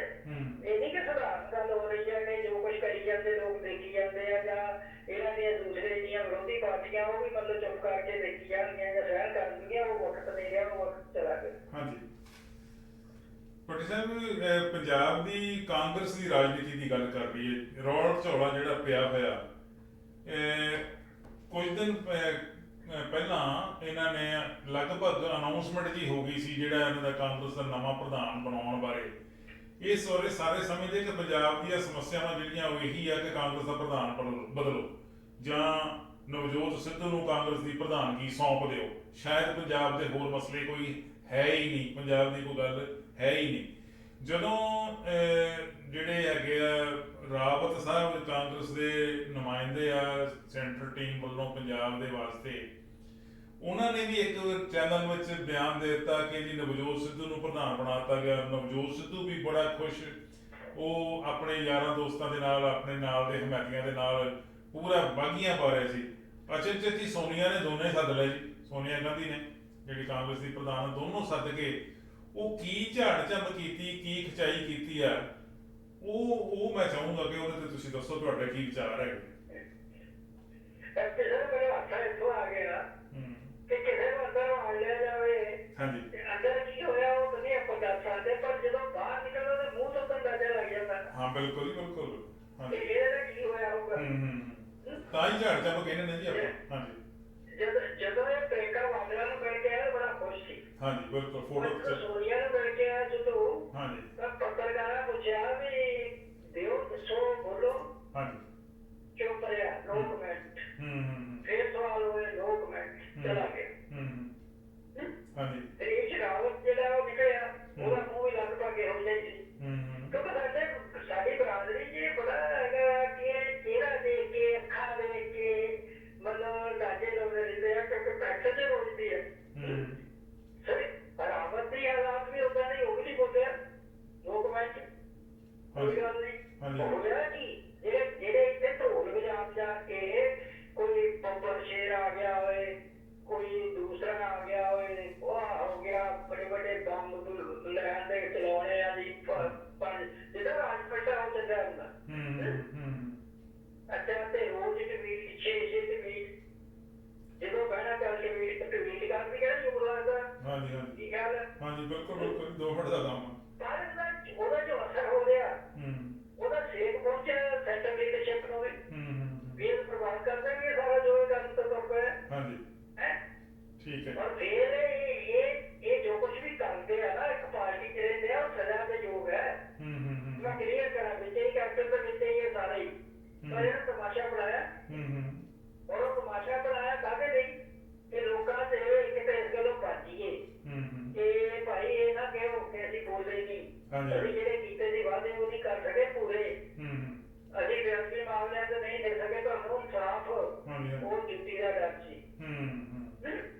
ਠੀਕ ਹੈ ਔਰ ਕਹਿੰਦੇ ਮੇਰੇ ਚੀਕਾਂ ਵੀ ਮਾਰਦੇ ਨੇ ਕਿੱਦਾਂ ਜਾਵਾਂਗੇ ਪਿੰਡ ਨੂੰ ਸ਼ਰਮ ਕਰੋ ਤੁਸੀਂ ਸਾਰੇ ਜਣੇ ਮਾਫੀਆ ਮੰਗੋ ਇਹਦਾ ਕੈਪਟਨ ਨਹੀਂ ਕਿਉਂ ਮੰਗੇ ਹਾਂਜੀ ਹਾਂਜੀ ਤੁਸੀਂ ਕਿੱਥੇ ਗਏ ਸੀ ਬਾਹਰ ਦੇਸ਼ ਚਲੇ ਗਏ ਦੂਏ ਗ੍ਰਹਿ ਤੇ ਕਿਤੇ ਸੈਰ ਕਰਨ ਚਲੇ ਗਏ ਸੀ ਹਾਂਜੀ ਹਾਂਜੀ ਫਿਰ ਇਹ ਸਾਰਾ ਤਮਾਸ਼ਾ ਜਿਹੜਾ ਕੀਤਾ ਆ ਉਹਦਾ ਇਫੈਕਟ ਹੋਇਆ ਔਰ ਉਹ ਚੀਜ਼ੋਂ ਕਰਕੇ ਕਿ ਉਹ ਤਾਂ ਸਿੰਸੀਅਰਲੀ ਸੈਂਟਰ ਦੀ ਲੀਡਰਸ਼ਿਪ ਚਾਹੁੰਦੀ ਹੈ ਕਿ ਜਿੱਦਾਂ ਦੇ ਜੰਗਚਰ ਅਸੀਂ ਫਸ ਗਏ ਆ ਦੇਸ਼ ਜਿਹੜੇ ਕਿ ਤਾਨਾ ਸ਼ਾਹ ਦੀ ਪੂਰੀ ਤਰ੍ਹਾਂ ਗ੍ਰਿਫਤ ਦੇ ਵਿੱਚ ਆਇਆ ਚੁੱਪੇ ਚ ਫਸਿਆ ਆ ਉਹਨੂੰ ਛਡਾਉਣ ਦਾ ਮਾਮਲਾ ਇਹ ਕਿਹੜੇ ਪਾਸੇ ਨੂੰ ਕਰਦਾ ਠੀਕ ਹੈ ਇਹ ਸਾਰਾ ਕੁਝ ਉਹਨਾਂ ਨੇ ਗਾਈਡਲਾਈਨ ਦੇ ਦਿੱਤੀਆਂ ਵੀ ਇਹਨੂੰ ਲਾਗੂ ਕਰੋ ਹੁਣ ਕਿਸੇ ਨੂੰ ਸਾਹ ਤੇ ਲੈ ਲੈਣ ਦਿਓ ਜੇ ਹੱਥ 'ਚ ਫਰਲਾ ਫੜਾਤਾ ਹੈ ਵੀ ਕੈਪਟਨ ਸਾਹਿਬ ਨੂੰ ਕਹਿੰਦਾ ਜਾ ਕੇ ਲਾਗੂ ਕਰ ਤਾਂ ਟਾਈਮ ਕਿਹੜਾ ਦਿੱਤਾ ਨਾਲ ਹੀ ਵੇਟ ਕਿਉਂ ਨਹੀਂ ਕੀਤਾ ਇਹ ਕਿੰਨਾ ਹੋ ਜੂਗਾ ਤੇ ਤੁਸੀਂ ਕਿਹੜੇ ਜਗਰੋਤ ਦਾ ਕਿਲਾ ਜਿੱਤ ਕੇ ਬੈਠੇ ਆਵੇ ਠੀਕ ਹੈ ਆਪਣੀ ਕਾਗਜ਼ਾਂ ਵੀ ਦੱਸੋ ਇਹ ਨਹੀਂ ਮੈਂ ਕੈਪਟਨ ਦੀ ਹਮਾਇਤ ਕਰਦਾ ਉਹਨੇ ਤਾਂ ਜੋ ਕੀਤਾ ਸੀ ਕਰ ਦਿੱਤਾ ਤਾਂ ਸਾਰਾ ਨੰਗਾ ਵੀ ਹੋ ਗਿਆ ਪਹਿਲਾਂ ਵੀ ਲੋਕਾਂ ਨੂੰ ਪਤਾ ਸੀ ਸੋ ਇਹ ਹੁਣ ਜਦੋਂ ਖੀਰੀ ਹੋ ਗਈ ਕਿ ਇਹਨਾਂ ਸਮਝਾਇਆ ਬਥੇਰਾ ਸਮਝਾ ਕੇ ਭੇਜਿਆ ਸਿੱਧੂ ਨੂੰ ਵੀ ਕੈਪਟਨ ਨੂੰ ਵੀ ਕਿ ਤੁਸੀਂ ਇਹ ਕੰਮ ਠੰਡੀ ਜਿਹੜੀ ਜੰਗ ਛੇੜੀ ਹੈ ਇਹਨੂੰ ਰੋਕ ਲਓ ਨਹੀਂ ਰੁਕੇ ਸੋਨੀਆ ਨੇ ਅੰਦਰ ਵੜ ਕੇ ਫਿਰ ਇਹਨਾਂ ਨੂੰ ਸਿੱਧੂ ਨੂੰ ਤੇ ਰਾਵਤ ਨੂੰ ਵੀ ਪੁੱਛਿਆ ਇਹ ਬਿਆਨ ਕਿੱਦਾਂ ਦਿੱਤੇ ਗਏ ਵੀ ਸਿੱਧੂ ਬਣ ਗਿਆ ਪ੍ਰਧਾਨ ਜੀ ਇਹ ਤਾਂ ਫੈਸਲੇ ਨਹੀਂ ਕੀਤਾ ਠੀਕ ਹੈ ਉਹ ਗੱਲ ਸਹੀ ਵੀ ਸੀ ਪਰ ਯਾਦ ਹੋਣਾ ਮੈਂ ਪਹਿਲਾਂ ਵੀ ਇੱਕ ਟਾਕ ਤੋਂ ਪਹਿਲਾਂ ਆਪਣੀ ਗੱਲ ਹੋਈ ਸੀ ਉਹ ਕੀਤੀ ਉਹਦਾ ਕਾਰਨ ਵੀ ਇਹ ਸੀ ਕਿ ਅੰਦਰ ਕੀ ਹੋ ਰਿਹਾ ਇਹਨਾਂ ਦਾ ਕੋਈ ਪਤਾ ਨਹੀਂ ਹੁਣ ਦੂਸਰੇ ਪਾਸੇ ਕੈਪਟਨ ਆਪਣੇ ਬੰਦੇ ਇਕੱਠੇ ਕਰੀ ਫਿਰਦਾ ਸਿੱਧੂ ਆਪਣੇ ਕਰੀ ਫਿਰਦਾ ਗਰੁੱਪਾਂ ਜਿਹੜਾ ਇਹ ਫਿਰ ਉਹਨੇ ਦਿੱਤੀ ਸਿੱਖਿਆ ਕਿ ਕਾਕਾ ਜਾ ਕੇ ਪਹਿਲਾਂ ਹੋਮਵਰਕ ਕਰ ਪਿੱਛੇ ਰਾਮ ਨੂੰ ਹੋਮਵਰਕ ਕਰੋ ਜਾ ਕੇ ਕੈਪਟਨ ਨੂੰ ਮਿਲੋ ਠੀਕ ਹੈ ਸਿੱਖਿਆ ਦੇਣਾ ਇਕੱਠੇ ਨਹੀਂ ਚੱਲਾਂਗੇ ਮਾਰੇ ਜਾਗੇ ਸਾਰੇ ਔਰ ਸਾਰਿਆਂ ਨੂੰ ਮਿਲ ਕੇ ਮੈਨੂੰ ਰਿਪੋਰਟ ਕਰੋ ਹੋ ਗਿਆ ਕੰਮ ਸ਼ੁਰੂ ਰਾਵਤ ਆ ਗਏ ਚੰਡੀਗੜ੍ਹ ਉੱਥੇ ਹੀ ਪੱਤਰਕਾਰਾਂ ਪੁੱਛਿਆ ਕਹਿੰਦਾ ਮੈਂ ਤਾਂ ਕਿਹਾ ਹੀ ਨਹੀਂ ਸੀ ਕਿ ਸਿੱਧੂ ਪ੍ਰਧਾਨ ਬਣ ਗਏ ਯਾਰ ਸ਼ਰਮ ਦੀ ਹੱਦ ਹੈ ਕਿ ਪਤਾ ਅੱਜ ਕਿਸ ਯੁੱਗ ਵਿੱਚ ਅਸੀਂ ਰਹਿ ਰਹੇ ਹਾਂ ਹਰ ਚੀਜ਼ ਰਿਕਾਰਡਡ ਹੈ ਉਹ ਇਹ ਕਹਿ ਦਿਓ ਕਿ ਮੈਂ ਮਤਲਬ ਉਦੋਂ ਏਦਾਂ ਨਹੀਂ ਜੀ ਆ ਕਿਹਾ ਸੀ ਜੀ ਤੁਹਾਨੂੰ ਐ ਲੱਗੋ ਭਗਵਾਨਾਂ ਦਾ ਬਣਾ ਲਓ ਇਹ ਕਹੋਗੇ ਲੋਕਾਂ ਨੂੰ ਇਹ ਝੂਠ ਬੋਲਦੇ ਕਿਉਂਕਿ ਭਾਵੇਂ ਇਹਨੇ ਉਦੋਂ ਕਹਿ ਦਿੱਤਾ ਸੀ ਮੈਂ ਬਿਲਕੁਲ ਨਹੀਂ ਐਗਰੀ ਹੋਇਆ ਇਸ ਗੱਲ ਦੇ ਨਾਲ ਵੀ ਜਿਵੇਂ ਕਹਿ ਰਿਹਾ ਫੈਸਲਾ ਹੋ ਗਿਆ ਫੈਸਲਾ ਉਨਾ ਚਿਰ ਨਹੀਂ ਹੋਇਆ ਮੰਨਿਆ ਜਾ ਸਕਦਾ ਜਿੰਨਾ ਚਿਰ ਆਫੀਸ਼ੀਅਲ ਨਹੀਂ ਆ ਜਾਂਦਾ ਤੇ ਦੂਸਰਾ ਸਾਡੇ ਚੈਨਲ ਵਾਲੇ ਰਾਤ ਦਿਨ ਇਹਨਾਂ ਨੂੰ ਕੋਈ ਹੋਰ ਕੰਮ ਨਹੀਂ ਬੜਬੜੇ ਆਇਡਨ ਲਾ ਕੇ ਬਣ ਗਿਆ ਮੁੜ ਕੇ ਕੀ ਹੋਊਗਾ ਥੱਲੇ ਨਿਕਾ ਜਿਹਾ ਕਹਿ ਦੇਣਗੇ ਇਹ ਆਖਰੀ ਫੈਸਲਾ ਹੋਣਾ ਬਾਕੀ ਹੈ ਤੁਸੀਂ ਗੱਲ ਕਰ ਤੂੰ ਪਾਵੇ ਵੀ ਆ ਲੈਣ ਦੋ ਫੈਸਲਾ ਠੀਕ ਇਹ ਕੌਣ ਜੀ ਇਹ ਰਾਜਨੀਤਿਕ ਵਿਸ਼ਲੇਸ਼ਣ ਕਰ ਰਿਹਾ 8-10 ਤਾਂ ਮੇਰੇ ਜਿਹੜੇ ਚੰਗੇ ਦੋਸਤ ਹੈ ਉਹ ਵੀ ਹੈ ਮੈਂ ਉਹਨਾਂ ਨੂੰ ਕਿਹਾ ਸੀ ਕਿ ਅਗਰ ਕਰੋ ਕੁਛ ਇਹ ਕੀ ਕਰਦੇ ਆ ਤੁਹਾਡੀ ਆਪਣੀ ਪ੍ਰੈਸਟੀਜ ਨਹੀਂ ਕੋਈ ਵੀ ਲੋਕ ਤਾਂ ਪੁੱਛਣਗੇ ਨਹੀਂ ਕੁਝ ਉਹਨਾਂ ਨੂੰ ਪਤਾ ਹੀ ਨਹੀਂ ਇਸ ਗੱਲ ਦਾ ਸਾਡੀ ਆਪਣੀ ਪ੍ਰੈਸਟੀਜ ਕਾਹਦੀ ਹੁੰਦੀ ਹੈ ਜੀ ਜੋ ਹੋਏਗਾ ਕਰ ਦਿੱਤਾ ਜਿੱਦਾਂ ਕੋਈ ਗਾਉਣ ਵਾਲੇ ਕਹਿੰਦਾ ਜਿਹੜਾ ਮਰਜ਼ੀ ਗੀਤ ਗਾ ਲਾ ਬਈ ਇਹ ਕੋਈ ਤਰੀਕਾ ਥੋੜੀ ਹੈ ਰਾਜਨੀਤਿਕ ਐਨਾਲਿਸਟ ਜਿਹੜਾ ਉਹਦੀ ਆਪਣੀ ਇੱਕ ਮਾਡਲ ਹੈ ਜ਼ਿੰਮੇਵਾਰੀ ਵੀ ਵੀ ਉਹਨੇ ਕਿਹੜੀ ਚੀਜ਼ ਨੂੰ ਪ੍ਰੋਟੈਕਟ ਕਰਨਾ ਕਿਸ ਢੰਗ ਦੇ ਨਾਲ ਅੱਗੇ ਰੱਖਣਾ ਉਹਨਾਂ ਦੇ ਤੇ ਉਹਦੇ ਨਾਲ ਉਹਦੀ ਆਪਣੀ ਪ੍ਰੈਸਟੀਜ ਵੀ ਜੁੜੀ ਹੈ ਸੋ ਇਸ ਕਰਕੇ ਇਹ ਤਾਂ ਜਿਹੜਾ ਹੋ ਗਿਆ ਹੁਣ ਕੰਮ ਹੋ ਗਿਆ ਤੇ ਉਹਦੇ ਤੇ ਹੁਣ ਆਪਾਂ ਆਉਂਦੇ ਹਾਂ ਵੀ ਕੈਪਟਨ ਨੇ ਕੀ ਕਿਹਾ ਕੈਪਟਨ ਨੂੰ ਹਰੀਸ਼ ਰਾਵਤ ਮਿਲਿਆ ਮਿਲ ਕੇ ਉਹ ਹੋਇਆ ਜੀ ਇਸ ਢੰਗ ਨਾਲ ਆਪਾਂ ਰਿਐਕਟ ਕਰੀਏ ਦੂਸਰਾ ਕਰੀਏ ਉਹ ਪਹਿਲਾਂ ਵੀ ਕਿਹਾ ਹੁਣ ਕਿਸੇ ਦੇਖੋ ਉਹ ਆਪਣੀ ਥਾਂ ਦੇ ਉੱਤੇ ਖੜਾ ਵੀ ਮੈਂ ਮੁੱਖ ਮੰਤਰੀ ਰਿਹਾ ਹੋਵਾਂ ਮੈਂ ਇੰਨੇ ਜ਼ੋਰ ਲਾ ਕੇ ਕਾਂਗਰਸ ਨੂੰ ਇੰਨੀ ਦਲਦਲ ਚੋਂ ਕੱਢਿਆ ਹੋਵੇ ਔਰ ਉਦੋਂ ਵੀ ਬਾਹਰ ਰੋੜ ਕੇ ਪ੍ਰਧਾਨਗੀ ਲਈ ਸੀ ਉਹ ਜਾਣਦਾ ਮੈਂ ਸਾਰੀ ਗੱਲ ਕੀ ਬਣਿਆ ਸੀ ਜਦੋਂ ਕਿ ਮੈਂ ਵੱਖਰੀ ਪਾਰਟੀ ਬਣਾਉਣ ਲੱਗਾ ਤੇ ਹੋਰ ਕਹਿੰਦਾ ਵੀ ਇਹ ਕਿੱਦਾਂ ਸੰਭਵ ਹੋ ਜੂ ਜੀ ਕਿ ਮੇਰੇ ਸਿਰ ਤੇ ਬਿਠਾ ਦਿੱਤਾ ਵੀ ਇਹ ਕਰੂਗਾ ਤੇ ਕਹੇ ਸਾਰਾ ਕੁਝ ਵੀ ਕਿਹਨੇ ਕਿੱਥੋਂ ਖੜੇ ਹੋਣਾ ਤੇ ਕੌਣ ਦੂਸਰਾ ਹੋਊਗਾ ਇਸ ਕਰਕੇ ਇਹਦਾ ਹੁਣ ਇੱਕ ਜੁਗਾੜ ਹੀ ਕਹੂੰਗਾ ਮੈਂ ਆਪਣੇ ਉਹ ਬੜਾ ਮਸ਼ਹੂਰ ਹੈ ਲਫ਼ਜ਼ ਇੱਕ ਜੁਗਾੜ ਬਣਾਉਂਦੇ ਆ ਉਹ ਜੁਗਾੜ ਕੀ ਹੈ ਕੈਪਟਨ ਨੇ ਇਸ ਗੱਲ ਦੇ ਉੱਤੇ ਤਾਂ ਇਹ ਕਹਿਤਾ ਵੀ ਜੋ ਸੈਂਟਰ ਫੈਸਲਾ ਕਰੂ ਉਹ ਕਹਿਣਾ ਹੀ ਸੀ ਉਹ ਤਾਂ ਨਾਰਮਲੀ ਗੱਲ ਹੈ ਕਿ ਜੋ ਸੈਂਟਰ ਫੈਸਲਾ ਕਰੂ ਕੈਪਟਨ ਜੋ ਫੈਸਲਾ ਕਰੂ ਉਹ ਥੋੜੀ ਸੈਂਟਰ ਬਣੂਗਾ ਉਹ ਤੇ ਇੱਕ ਪਰੰਪਰਾ ਹੈ ਨਾ ਉਹ ਕਹਿਤਾ ਨਾਲ ਹੀ ਚਿੱਠੀ ਦੇ ਦਿੱਤੀ ਪਹਿਲੀ ਗੱਲ ਇਹ ਬੇਤੁਕੀ ਬਣ ਗਈ ਹੁਣ ਚਿੱਠੀਆਂ ਲਿਖਣ ਦਾ ਵਕਤ ਨਹੀਂ ਹੈਗਾ ਮਤਲਬ ਚਿੱਠੀ ਲਿਖੀ ਆ ਜੀ ਉਹ 2 ਦਿਨਾਂ ਬਾਅਦ ਉਹ ਤਾਂ ਤੁਹਾਡੇ ਕੋਲ ਮੀਡੀਆ ਕੋਲ ਪਿਆ ਤੁਸੀਂ ਸਿੱਧੀ ਗੱਲ ਕਰ ਸਕਦੇ ਹੋ ਵਰਚੁਅਲ ਮੀਟਿੰਗ ਕਰ ਸਕਦੇ ਕਿਉਂ ਨਹੀਂ ਕਰਦੇ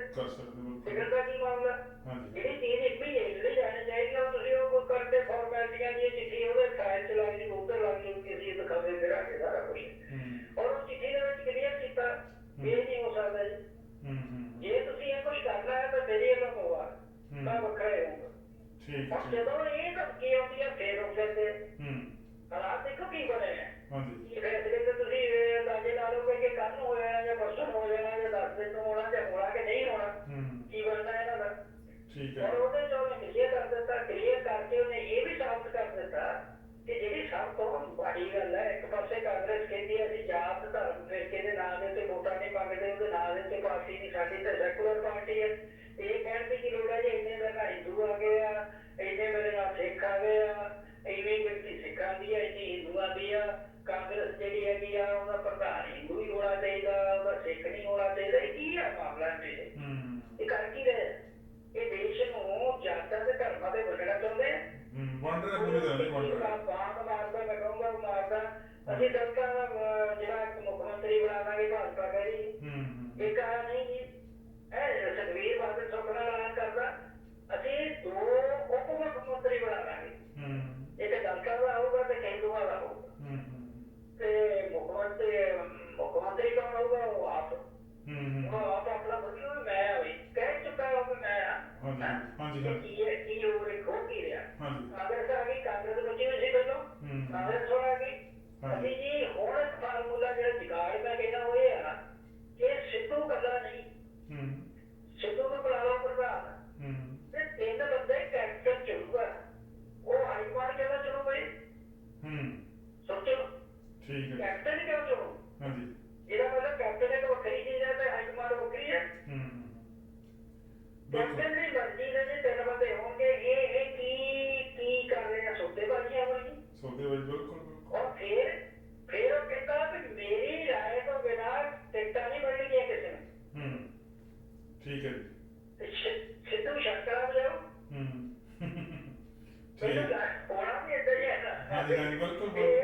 ਇਹ ਬੰਦਾ ਮੰਨਦਾ ਰਿਹਾ ਕਿ ਕੋਈ ਸ਼ੱਕ ਨਹੀਂ ਪਰ ਇਹ ਗਲਤ ਥਾਂ ਦੇ ਉੱਤੇ ਮਤਲਬ ਬੈਠਾ ਹੈ ਜਿੱਥੇ ਉਹਨਾਂ ਦੀ ਪ੍ਰੈਕਟਿਸ ਪਿਛਲੇ ਲੰਬੇ ਸਮੇਂ ਤੋਂ ਹੋਰ ਹੈ। ਇਹ ਕੁਝ ਹੋਰ ਕਰਨਾ ਚਾਹੁੰਦਾ ਵੀ ਜੇ ਹੋਰ ਕਰਨਾ ਚਾਹੁੰਦਾ ਹੈ ਤੇ ਇੱਥੇ ਸ਼ੇਰਦਾਈ ਕਰਕੇ ਕਿੰਨੇ ਸਾਲ ਪਹਿਲਾਂ ਬਰਬਾਦ ਕੀਤੇ ਆ। ਬਿਲਕੁਲ। ਪਹਿਲਾਂ ਭਾਜਪਾ ਨਾਲ ਚਲਾ ਗਿਆ, ਇਹਦਾ ਪਤਾ ਨਹੀਂ ਸੀ ਉਹ ਕੀ ਚੀਜ਼ ਹੈ। ਫਿਰ ਇੱਧਰ ਆ ਗਿਆ, ਬਰਤਾਲੀਆ ਨਾਲ ਚਲਾ ਗਿਆ, ਉਹ ਨਹੀਂ ਸੀ ਪਤਾ ਕੀ ਹੈ। ਫਿਰ ਇੱਧਰ ਹੋ ਗਿਆ। ਇਹ ਚੀਜ਼ਾਂ ਜਿਹੜੀਆਂ ਸਾਰੀਆਂ ਨਾ ਇਹ ਬੜਾ ਮਤਲਬ ਕੁਝ ਲੋਕ ਝੋਲਾ ਪਾ ਰਿਹਾ ਇਹਨਾਂ ਨੇ। ਇਹਦੇ ਨਾਲ ਇਹਨਾਂ ਦੀ ਪ੍ਰੈਸਟੀਜ ਵੀ ਡਿਵੈਲਪ ਹੋ ਰਹੀ ਹੈ। ਪਰ ਉਹ ਚੋਣਾਂ ਦੀ ਰਾਜਨੀਤੀ ਚ ਕਿੰਨੇ ਕੋਈ ਮਤਲਬ ਸਿਆਣਪਣਾ ਸੋਚਦੇ ਆ ਜਾਂ ਨਹੀਂ ਸੋਚਦੇ ਉਹ ਬੰਦੇ ਪਤਾ ਨਹੀਂ ਉਹਨਾਂ ਕੋਲ ਟੈਪ ਖੁੱਲ੍ਹਾ ਹੈ ਜਾਂ ਵਿਹਲੇ ਆ ਲਾ ਕੇ ਪੋਸਟਰ ਬੜੇ ਬੜੇ ਉਹ ਤੇ ਰਣਜੀਤ ਬਿੱਟੂ ਨੇ ਮੈਨੂੰ ਆਖਿਆ ਇੱਥੋਂ ਆ ਗਿਆ ਉਹ ਕ੍ਰਿਟੀਸਾਈਜ਼ ਕਰਦਾ ਕਹਿੰਦਾ ਵੀ ਚਲੋ ਮੰਨ ਲਿਆ ਤੁਸੀਂ ਵੋਟ ਲਾਈ ਜਾਂਦੇ ਆ ਕਰੀ ਜਾਂਦੇ ਆ ਪਰ ਸੋਚ ਤਾਂ ਲਓ ਯਾਰੋ ਬੱਬਰ ਸ਼ੇਰ ਹੋਵੇ ਜਾਂ ਦੂਸਰਾ ਕੋਈ ਸ਼ੇਰ ਹੋਵੇ ਹੈ ਤੇ ਜਾਨਵਰ ਠੀਕ ਹੈ ਬੰਦਾ ਰਹਿ ਦਿਓ ਮਤਲਬ ਇਸ ਸ਼ਹਿਰ ਚ ਖੜੇ ਬਣ ਰੱਖਦੇ ਇਹ ਤਰ੍ਹਾਂ ਮਾਹੌਲਬਾਜ਼ੀ ਉਡਾ ਰਹੇ ਆਪਣੀ ਇਹਨਾਂ ਨੇ ਜਲੂਸ ਕੱਢਿਆ ਚੰਗਾ ਰੱਖ ਕੇ ਤੇ ਹੁਣ ਕੇਂਦਰ ਨੂੰ ਇੰਨੀ ਸਖਤੀ ਕਰਨੀ ਪੈਣੀ ਜੇ ਕਿਸੇ ਨੇ ਨਹੀਂ ਕਰਦੇ ਨਾ ਹੁਣ ਕੇਂਦਰ ਨੂੰ ਇਹ ਵੀ ਸੋਚਣਾ ਪੈਣਾ ਵੀ ਭਾਈ ਕਿੱਦਾਂ ਦਾ ਆਧਾਰ ਦੇ ਦਈਏ ਵੀ ਬੰਦੇ ਦੀ ਲਿਸਟ ਕੈਪਟਨ ਚਾਹੇ ਕੈਪਟਨ ਹੀ ਰਿਕਮੈਂਡ ਕਰੇ ਆਖਰੀ ਜਿਹੜੀ ਮੋਹਰ ਹੈ ਉਹ ਕੇਂਦਰ ਨੇ ਲਾਉਣੀ ਆ। ਬਿਲਕੁਲ ਉੱਥੇ ਲੱਗਦੀ ਮੰਗਾ ਰੱਖ ਕੇ ਅੱਛਾ ਹੁਣ ਤੂੰ ਮੈਨੂੰ ਇਹ ਦੱਸ ਕੀ ਨਵਜੋਤ ਸਿੱਧੂ ਇਹ ਮੰਨ ਲਓ ਵੀ ਮੈਂ ਉੱਥੇ ਇੱਕ ਮਤਲਬ ਹੋ ਕੇ ਕਹਿੰਦਾ ਹੁੰਦਾ ਮੇਰੇ ਕੋਲ ਯੂਜ਼ ਕਰਕੇ ਮੈਨੂੰ ਫਿਰ ਉਹ ਲਾ ਲੈਂਦੇ ਸਟੈਚੂ ਵਗੈਰਾ ਵੀ ਇਹ ਖੜਾ ਜੀ ਫਿਰ ਜਦੋਂ ਟਾਈਮ ਆਊਗਾ ਫੇਰ ਕੱਢ ਲੈਣਗੇ ਤਾਂ ਹੁਣ ਤਾਂ ਛੱਡਿਆ ਹੋਈ ਗੱਲ ਕਰੇ ਹੁਣ ਇੱਕ ਪੇਜ ਫਸਿਆ ਹੈ ਕਿ ਵੀ ਕੀ ਕੈਪਟਨ ਦੀ ਗੱਲ ਮੰਨਦੇ ਕਿ ਕੈਪਟਨ ਦੀ ਨਹੀਂ ਮੰਨਦੇ ਤਾਂ ਕੀ ਉਹ ਸਾਡੇ ਤੋਂ ਪਾਸੇ ਤਾਂ ਨਹੀਂ ਹੋ ਜੂਗਾ ਜੇ ਪਾਸੇ ਹੋ ਗਿਆ ਤਾਂ ਸਾਡਾ ਬਣੂਗੀ। ਇਹਦਾ ਮਤਲਬ ਪਾਰਟੀ ਦਾ ਢਾਂਚਾ ਹੈ ਨਹੀਂ ਪਾਰਟੀ ਹੈ ਹੀ ਨਹੀਂ ਬੰਦੇ ਆ ਔਰ ਪਾਰਟੀ ਦੇ ਵਿੱਚ ਕੋਈ ਯੂਨਿਟੀ ਨਹੀਂ। ਇਹ ਸ਼ਕਲ ਨਹੀਂ ਕੀਤੀ ਹੈ ਜਿੱਦਾਂ ਜੋੜ ਦਿੱਤਾ ਜਾਂਦਾ ਨਾ 5-4 ਬਲੌਕ ਲੈ ਕੇ ਉਹਨੂੰ ਇਕੱਠੇ ਰੱਖ ਦਿਓ ਇਹ ਕੋਈ ਯੂਨਿਟੀ ਤਾਂ ਹੈ ਨਹੀਂ। ਪਰ ਇਦਾਂ ਦੇ ਜਵਾਬਦਾਰੀ ਜਿੱਤ ਜਾਂਦੇ ਆ ਇਦਾਂ ਦੇ ਗਾਂ ਵੋਟਾਂ ਪਾਉਣ ਵਾਲੇ ਉਸ ਵੇਲੇ ਉਹਨਾਂ ਨੂੰ ਲਾਲਚ ਦਿੰਦੇ ਆ ਬਾਅਦ ਦੇ ਵਿੱਚ ਕਰਦੇ ਕੱਖ ਨਹੀਂ ਇਹ ਕੁਛ ਚੱਲੀ ਜਾਂਦਾ। ਪਟੇਲ ਸਾਹਿਬ ਇੱਕ ਰਾਹੁਲ ਗਾਂਧੀ ਨੇ ਬਿਆਨ ਦਿੱਤਾ ਹੈਗਾ ਉਹਨਾਂ ਲੋਕਾਂ ਦੇ ਲਈ ਚੇਤਾਵਨੀ ਹੈ ਜਿਹੜੇ ਇੱਧਰ ਉੱਧਰ ਮੋਢਿਆਂ ਉੱਪਰ ਦੀ ਝਾਕਦੇ ਆ ਵੀ ਸ਼ਾਇਦ ਸਾਡਾ ਕਿਸੇ ਦਾ ਹੋਰ ਬਚ ਜਾਵੇ ਉਂਝ ਵੀ ਹੁਣ ਕਈਆਂ ਦੇ ਉੱਤੇ ਦੋਸ਼ ਵੀ ਲੱਗਦੇ ਪਏ ਹੈਗੇ ਕਿ ਉਹ ਕਦੀ ਆਰਐਸਐਸ ਦੇ ਨਾਲ ਹੁੰਗਾਰਾ ਭਰਨ ਦੀ ਕੋਸ਼ਿਸ਼ ਕਰਦੇ ਹੈਗੇ ਆ। ਪਰ ਰਾਹੁਲ ਗਾਂਧੀ ਨੇ ਖਿੱਚ ਦਿੱਤੇ ਸਾਰੇ ਜੀ, ਕੀ ਮਸਲਾ ਹੈ? ਐਮਪੀ ਦਾ ਮਤਲਬ ਬੜਾ ਗੰਭੀਰ ਹੈ। ਹਾਂਜੀ ਜਿਹੜਾ ਭਾਰਤ ਦਾ ਤਾਨਾਸ਼ਾਹ ਉਹਦੀ ਰਣਨੀਤੀ ਹੈ ਹਾਂਜੀ ਕਿ ਜਿੰਨੇ ਵੀ ਮਤਲਬ ਬੰਦੇ ਆ ਵਿਰੋਧੀ ਪਾਰਟੀਆਂ ਦੇ ਉਹ ਤੋੜਨ ਦੇ ਦੋ ਤਰੀਕੇ। ਇੱਕ ਪਾਸੇ ਸੁੱਟੋ ਲਾਲਚ ਪੈਸੇ ਦਾ, ਅਹੁਦੇ ਦਾ, ਦੂਸਰੇ ਪਾਸੇ ਉਹਨੂੰ ਦਿਖਾਓ ਇਹ ਵੀ ਆ ਤੇਰੀ ਕਰਤੂਤ ਸਾਹਮਣੇ ਆ ਗਈ ਆ, ਸਾਰੀਆਂ ਫਾਈਲਾਂ ਸਾਡੇ ਕੋਲ ਪਈਆਂ। ਕਿੱਥੇ ਤੁਕਾਈਆਂ ਪਾਈਆਂ? ਦੇਖੋ ਇਹ ਤਾਂ ਗੱਲ ਸਪਸ਼ਟ ਹੈ ਵੀ ਸਾਡੇ ਦੇਸ਼ ਦੀ ਹਕੂਮਤ ਹੋਵੇ ਭਾਰਤ ਦੀ, ਅਸੀਂ ਸ਼ਰਮ ਵੀ ਆਉਂਦੀ ਆ ਕੀ ਕਹੀਏ ਵੀ ਕੀ। ਔਰ ਉੱਥੇ ਜਿਹੜੀ ਪਾਰਟੀਆਂ ਆ ਉਹਦੇ ਨੇਤਾ ਜਿਹੜੇ ਆ ਉਹ ਬੇਈਮਾਨੀ ਜਾਂ ਹੇਰਾਫੇਰੀ ਨਾ ਕਰਨੇ ਸੰਭਵ ਹੀ ਨਹੀਂ। ਠੀਕ ਹੈ। ਉਹ ਹੇਰਾਫੇਰੀ ਕਰਕੇ ਪੈਸੇ ਨਾ ਮਤਲਬ ਕਮਾਉਣ, ਇਹ ਕਿੱਦਾਂ ਹੋ ਸਕਦਾ? ਕਿਉਂਕਿ ਇਹ ਤਾਂ ਖੇਡ ਹੀ ਇਹ ਆ ਕਿ ਪਹਿਲਾਂ ਪੈਸਾ ਲਾਓ, ਲੋਕਾਂ ਨੂੰ ਬੇਵਕੂਫ ਬਣਾਓ, ਉਹਨਾਂ ਨੂੰ ਗੁੰਮਰਾਹ ਕਰੋ ਤੇ ਫਿਰ ਉਹਦੇ ਤੇ ਬਹਿ ਕੇ ਪੈਸਾ ਇਕੱਠਾ ਕਰੋ। ਤੇ ਇਹ ਕੁਛ ਖੁਦ ਉਹ ਕਰ ਰਹੇ ਆ। ਆਪ ਬੀਜੇਪੀ ਵਾਲੇ ਕੀ ਕਰ ਰਹੇ ਆ, ਆਰਐਸਐਸ ਕੀ ਕਰ ਰਹੀ ਹੈ? ਕਿਤੇ ਵੱਡੀ ਪੱਧਰ ਦੇ ਉੱਤੇ ਸਕੈਂਡਲ ਕਰ ਰਹੇ ਆ, ਇਹਨਾਂ ਦੇ ਸਕੈਂਡਲ ਫਿਰ ਦੂਸਰੇ ਪਾਸੇ ਨਿਕਲਣਗੇ। ਸੋ ਦੋ ਚੀਜ਼ਾਂ ਦੇ ਨਾਲ ਉਹ ਬੰਦੇ ਤੋੜਦੇ ਆ। ਇਹਨਾਂ ਪੱਛਮੀ ਬੰਗਾਲ ਚ ਕੁਛ ਕੀਤਾ ਸੀ, ਉਹ ਕੀ ਸੀ? ਦੁਕਾਨਦਾਰਾਂ ਨੂੰ ਵਿਆਹ ਕਰ ਤੋੜਦਾ, ਤੁਹਾਡੀ ਕਹਿਣਾ ਸਾਰਾ ਕੁਛ ਹੈਗਾ ਤੇ ਅਸੀਂ ਚੱਕਣ ਲੱਗਿਆ ਤੇ ਉਹ ਲਾਲਚ ਔਰ ਡਰ ਇਹ ਦੋਵਾਂ ਨੂੰ ਫਸਾ ਲੈਂਦੇ ਆ। ਫਸਾ ਕੇ ਉਹ ਬੰਦੇ ਤੋੜ ਗਏ ਉਹਨਾਂ ਦੇ।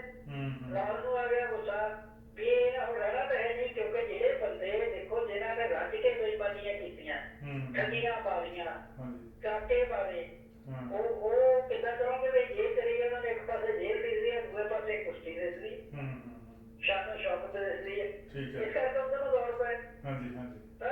ਰਾਹੁਲ ਨੂੰ ਅਖੀਰ ਤੇ ਕਹਿਣਾ ਪਿਆ ਵੀ ਜਿਹੜੇ ਡਰ ਤੇ ਲਾਲਚ ਨਾਲ ਉੱਧਰ ਜਾਣਾ ਚਾਹੁੰਦੇ, ਆਰਐਸਐਸ ਦੇ ਹਮਾਇਤ ਕਰਨੀ ਚਾਹੁੰਦੇ, ਪਹਿਲੀ ਗੱਲ ਤੇ ਹੈ ਇਹਨਾਂ ਨੂੰ ਜਿਹੜੇ ਦੌੜਨ ਵਾਲੇ ਆ, ਇਹਨਾਂ ਨੂੰ ਆਰਐਸਐਸ ਨਾਲ ਵੀ ਕੋਈ ਮੈਲਾ ਨਹੀਂ। ਇਹਨਾਂ ਨੂੰ ਹਿੰਦੂ, ਸਿੱਖ, ਮੁਸਲਮਾਨ ਕਿਸੇ ਨਾਲ ਕੋਈ ਮੈਲਾ ਨਹੀਂ। ਇਹ ਸਭ ਗੱਲਾਂ ਇਹਨਾਂ ਨੂੰ ਮੈਲਾ ਇਸੇ ਚੀਜ਼ ਦੇ ਨਾਲ ਹੈ ਕਿ ਅਸੀਂ ਉਸ ਪਾਸੇ ਨੂੰ ਦੌੜ ਜੀਏ ਜਿੱਥੇ ਹੋਰ ਜਿਹੜਾ ਮਤਲਬ ਦਾਅ ਵੱਜ ਜਾਏ। ਜਿੱਦਾਂ ਇਹ ਨਾ ਕਿ ਜੇ ਰੇਸ਼ ਦਾ ਖੰਡ ਦੀ ਗੋਲੀ ਚ ਮੂੰਹ ਪੈ ਜਾਏ ਤੇ ਉਹਨੂੰ ਪਿੱਛੋਂ ਤੁਸੀਂ ਵੱਢ ਦਿਓ, ਮੂੰਹ ਨਹੀਂ ਕੱਢੂਗਾ। ਇਹਨਾਂ ਕੋਲ ਪਿਆ ਹੁੰਦਾ। ਸੋ ਇਹ ਉਹ ਚੀਜ਼ਾਂ ਇਹ ਤਾਂ ਕੋਈ ਲੋਕਾਂ ਦੀ ਸਰਕਾਰ ਬਣੋਗੀ ਤੇ ਉੱਥੇ ਇਹਨਾਂ ਨੂੰ ਕਿਸ ਢੰਗ ਦੇ ਨਾਲ ਇਸ ਬੁਰਾਈ ਤੋਂ ਹਟਾਉਣਾ ਹੈ, ਉਦੋਂ ਵੀ ਟੈਸਟ ਹੀ ਹੋਣਗੇ ਜਿਹੜੇ ਉਸ ਵੇਲੇ ਰਾਜ ਕਰ ਰਹੇ ਹੋਣ। ਦੁਨੀਆ ਤੇ ਕੁਛ ਇਹ ਆਪਾਂ ਇਹ ਰਾਜਨੀਤਿਕ ਬੰਦਿਆਂ ਦੀ ਖਹਿਬਾਜ਼ੀ ਦੀ ਗੱਲ ਕਰਦੇ ਆ, ਰੌਣਕ ਝੋਲਿਆਂ ਦੀ ਗੱਲ ਕਰਦੇ ਆ। ਉਹ ਲਾਲ ਕ੍ਰਿਸ਼ਨ ਅਡਵਾਨੀ ਜਿਹੜੇ ਸੀਗੇ ਉਹ ਇੰਨੇ ਚਿਰ ਤੋਂ ਚੁੱਪ ਸੀਗੇ ਜੀ। ਅਚਨਚੇਤੀ ਪਤਾ ਨਹੀਂ ਕੀ ਹੋ ਗਿਆ ਉਹਨਾਂ ਨੇ ਮੋਦੀ ਦੇ ਦੁਆਲੇ ਕਹਿ ਲਓ ਵੀ ਡਾਂਗ ਕੱਢ ਲਈ। ਇਹ ਕੀ ਸੁਨੇਹਾ ਨਹੀਂ ਦਿੱਤਾ ਉਹਨਾਂ ਨੇ ਮੋਦੀ ਦੀਆਂ ਨੀਤੀਆਂ ਬੁੱਧ ਬੋਲ ਕੇ? ਪਰ ਇਸ ਗੱਲ ਤਾਂ ਮੈਂ ਵੀ ਹੈਰਾਨ ਹੋਇਆ ਉਹਨਾਂ ਦਾ ਭਾਸ਼ਣ ਸੁਣ ਕੇ। ਪਰ ਨਹੀਂ ਉਹਦੇ ਅੰਦਰ ਗੁੰਮਗੜਾਹਟ ਬਣਿਆ ਸੀ ਬੜੀ ਦੇਰ ਤੋਂ। ਇਹ ਜਿਹੜੇ ਲੋਕ ਹੈ ਜਿਹਨਾਂ ਨੂੰ ਮੈਂ ਖੁਦ ਤਿਆਰ ਕੀਤਾ, ਜਿਹੜੇ ਮੇਰੇ ਹੁਕਮ ਦੇ ਉੱਤੇ ਦੌੜੇ ਫਿਰਦੇ ਸੀ, ਅੱਜ ਇਹਨਾਂ ਦੇ ਹੱਥ ਰਾਜ ਆ ਗਿਆ ਤੇ ਇਹੋ ਜਿਹਾ ਇੱਕ ਜੁਲਟਾ ਬਣ ਗਿਆ ਜਿਹਨੇ ਪਾਰਟੀ ਸਾਰੀ ਦਾ ਸਤਿਆਨਾਸ਼ ਕਰਤਾ। ਔਰ ਸਭ ਕੁਛ ਹੀ 2-3 ਬੰਦਿਆਂ ਦੇ ਦੁਆਲੇ ਘੁੰਮ ਰਿਹਾ। ਤੇ ਇਹਨਾਂ ਰਹਿੰਦੀ ਕਸਰ ਉਦੋਂ ਕਰ ਦਿੱਤੀ ਜਿਹੜਾ ਇਹਨਾਂ ਨੂੰ ਮਾਰਗਦਰਸ਼ਕ ਬਣਾ ਕੇ ਬਿਠਾ ਦਿੱਤਾ, ਇੱਕ ਮੰਚ ਤੇ ਬੈਠੇ ਰਹੋ ਨਾ ਅਸੀਂ ਮਾਰਗ ਪੁੱਛਣ ਆਈਏ ਤੁਹਾਡੇ ਕੋਲੋਂ ਤੇ ਨਾ ਤੁਸੀਂ ਦਰਸ਼ਕ ਬਣੋ। ਠੀਕ ਹੈ। ਫਿਰ ਉਹਦਾ ਇੱਕ ਆਪਣਾ ਚੰਗਾ ਗਰੁੱਪ ਸੀ, ਉਹ ਸਾਰਾ ਜਿਹੜਾ ਕਿੱਦਾਂ ਖਿਲਾਇਆ ਇਹਨਾਂ ਨੇ, ਕਿਵੇਂ ਮਤਲਬ ਕੀਤਾ, ਕਿਸੇ ਨੂੰ ਲਾਲਚ ਦੇ ਦਿੱਤਾ, ਕੋਈ ਮੰਤਰੀ ਬਣਾਤਾ, ਕੋਈ ਕੁਝ ਕਰਤਾ। ਤੇ ਅੱਜ ਉਹ ਕਹਿੰਦੇ ਹੁਣ ਸਮਾਂ ਆ ਗਿਆ ਕਿ ਹੁਣ ਅਸੀਂ ਇੰਨੇ ਮਤਲਬ ਹੋ ਗਏ ਆ ਇਸ ਯੋਗ ਕਿ ਹੁਣ ਅਸੀਂ ਉਹਨਾਂ ਕੋਲੋਂ ਵੀ ਉਹਦੇ ਕੋਲ ਲੱਗੇ ਮੰਤਰੀਆਂ ਦੇ। ਉਹ ਕੀਤਾ ਵੀ ਇਹਨਾਂ ਹੁਣ ਜਦੋਂ ਇਹ ਪੀਸ਼ੇ ਬਣ ਗਈ ਆ ਤੇ ਅਡਵਾਨੀ ਦੇ ਦਿਮਾਗ ਤੇ ਆ ਤੇ ਹੁਣ ਤਾਂ ਵਕਤ ਨਿਕਲ ਰਿਹਾ ਜੇ ਅੱਜ ਵੀ ਨਾ ਬੋਲੇ ਤਾਂ ਕਦੋਂ ਬੋਲਾਂਗੇ। ਮੈਂ ਇਹ ਨਹੀਂ ਕਹਿੰਦਾ ਕਿ ਉਹਨਾਂ ਨੂੰ ਏਜ ਹੋਇਆ, ਉਹਨਾਂ ਨੂੰ ਦੇਸ਼ ਦਾ ਵਿਕਾਰ ਹੋਇਆ, ਇਹਦੇ ਨਾਲ ਮੈਂ ਨਹੀਂ ਚਾਹੁੰਦਾ। ਉਹਨਾਂ ਨੇ ਕੀ ਕੀਤਾ ਕਿ ਆਪਣਾ ਫਰਜ਼ ਜ਼ਰੂਰ ਪੂਰਾ ਕਰਤਾ। ਤਾਂ ਕੋਈ ਹਿਸਟਰੀ ਚਾਹੂਗਾ ਕਿ ਦੇਖੋ ਅਡਵਾਨੀ ਵੀ ਇਹ ਬੋਲਿਆ ਸੀ ਤੇ ਬੋਲਿਆ ਨਹੀਂ ਹੈ। ਉਹਨਾਂ ਨੇ ਇਹ ਗੱਲ ਕਹੀ ਆ ਕਿ ਲੋਕਤੰਤਰ ਵਿੱਚ ਤੁਸੀਂ ਕਿਸੇ ਦੇ ਉੱਤੇ ਵੀ ਇਹ ਵਿਚਾਰ ਨਹੀਂ ਠੋਕ ਸਕਦੇ ਕਿ ਤੁਸੀਂ ਵਿਸ਼ੇਸ਼ ਤੌਰ ਤੇ ਕਿਸੇ ਧਰਮ, ਜਾਤ ਜਾਂ ਫਿਰਕੇ ਨੂੰ ਮੰਨੋ। ਜਿਹਨੂੰ ਇਹ ਸਰਕਾਰ ਤੇ ਬੈਠੇ ਜਿਹਨੂੰ ਮੰਨਦੇ ਆ ਉਹ ਵਿਰੋਧੀ ਕਹਿੰਦਾ ਆਵਾਜ਼ ਨਹੀਂ ਪੁੱਛਣ ਦੇਣਾ, ਉਹਨੂੰ ਬੋਲਣ ਹੀ ਨਾ ਦੇਣਾ। ਇਹ ਕਿਹੜਾ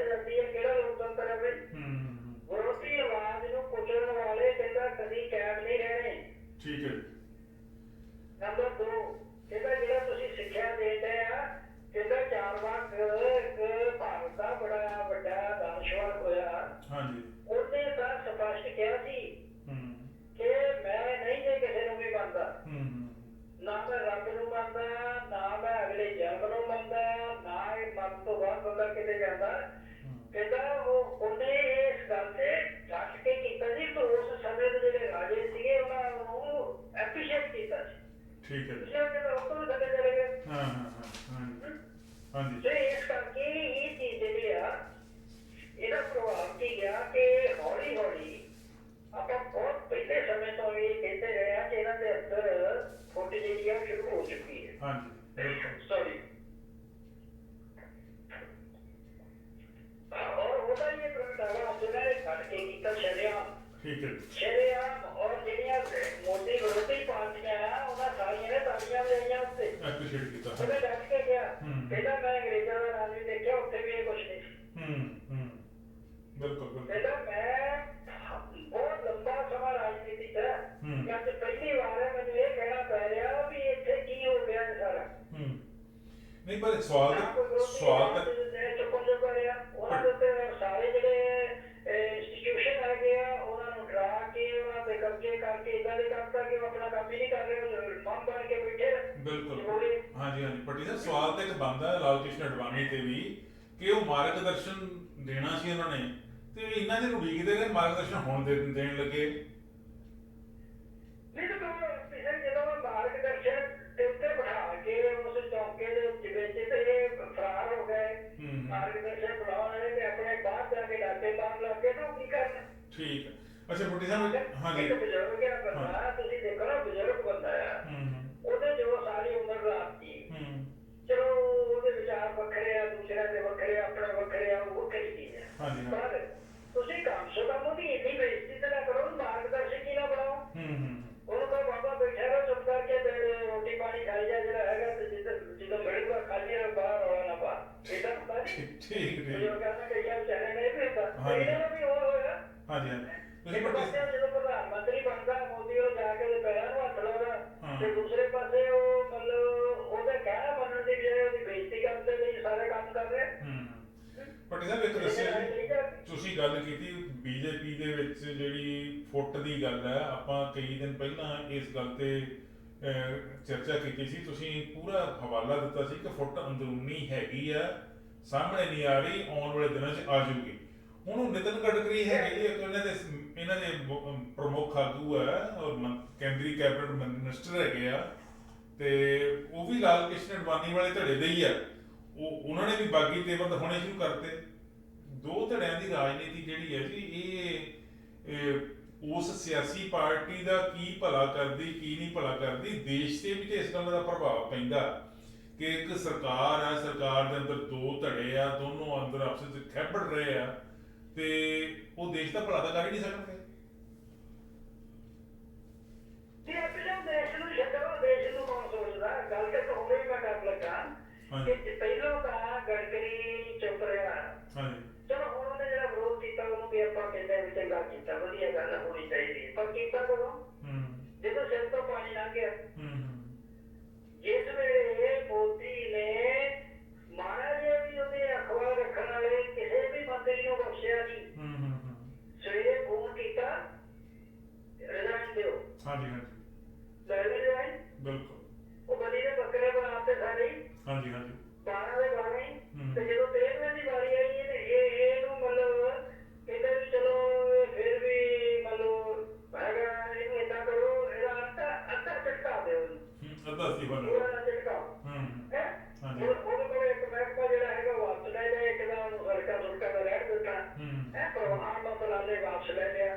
ਤਾਂ ਉਹਨੂੰ ਇਹ ਤਾਂ ਪਤਾ ਲੱਗ ਗਿਆ ਉਹ ਕਿਸੇ ਕਿ ਨਹੀਂ ਵੀ ਉਹ ਵਕਤ ਜਿਹੜਾ ਬਹੁਤਾ ਨਹੀਂ ਰਹਿ ਗਿਆ। ਹਾਂਜੀ ਬਿਲਕੁਲ ਤੁਸੀਂ ਦੇਖੋ ਨਾ ਕਿ ਕਿਸੇ ਨੂੰ ਅੱਧਾ ਖਤਮ ਕਰਦੇ ਹੋ ਤਾਂ ਉਹਨੂੰ ਇਹ ਨਹੀਂ ਪਤਾ ਲੱਗਦਾ।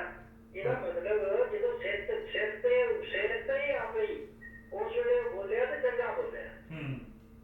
ਹੁਣ ਤੁਸੀਂ ਕਹੋ ਮੈਂ ਦੋਹਰੀ ਗੱਲ ਨਹੀਂ ਕਰ ਰਿਹਾ, ਅਸਲ ਦੇ ਵਿੱਚ ਦੇਖੋ ਚਲੋ ਕਿਸੇ ਸਮੇਂ ਬੋਲਿਆ ਤਾਂ ਹੈ ਨਾ। ਹਾਂਜੀ ਭਾਵੇਂ ਸ਼ਿਕਰ ਖਾ ਕੇ ਬੋਲੇ ਕੋਈ ਉਸ ਵੇਲੇ ਨਹੀਂ ਆਸ ਹੋਊਗੀ ਕਿ ਮੈਂ ਤਾਂ ਏਦਾਂ ਹੋਣੀ ਹੈ। ਹਾਂਜੀ ਪੱਟੀ ਸਾਹਿਬ ਆਪਣਾ ਉਹ ਬੋਲਿਆ ਇਹ ਆ ਹਾਂਜੀ ਇਹ ਸਰਕਾਰਾਂ ਇਸ ਕਰਕੇ ਨਹੀਂ ਹੁੰਦੀਆਂ ਕਿ ਤੇਲ ਦੀਆਂ ਅੰਨ੍ਹੇਵਾਹ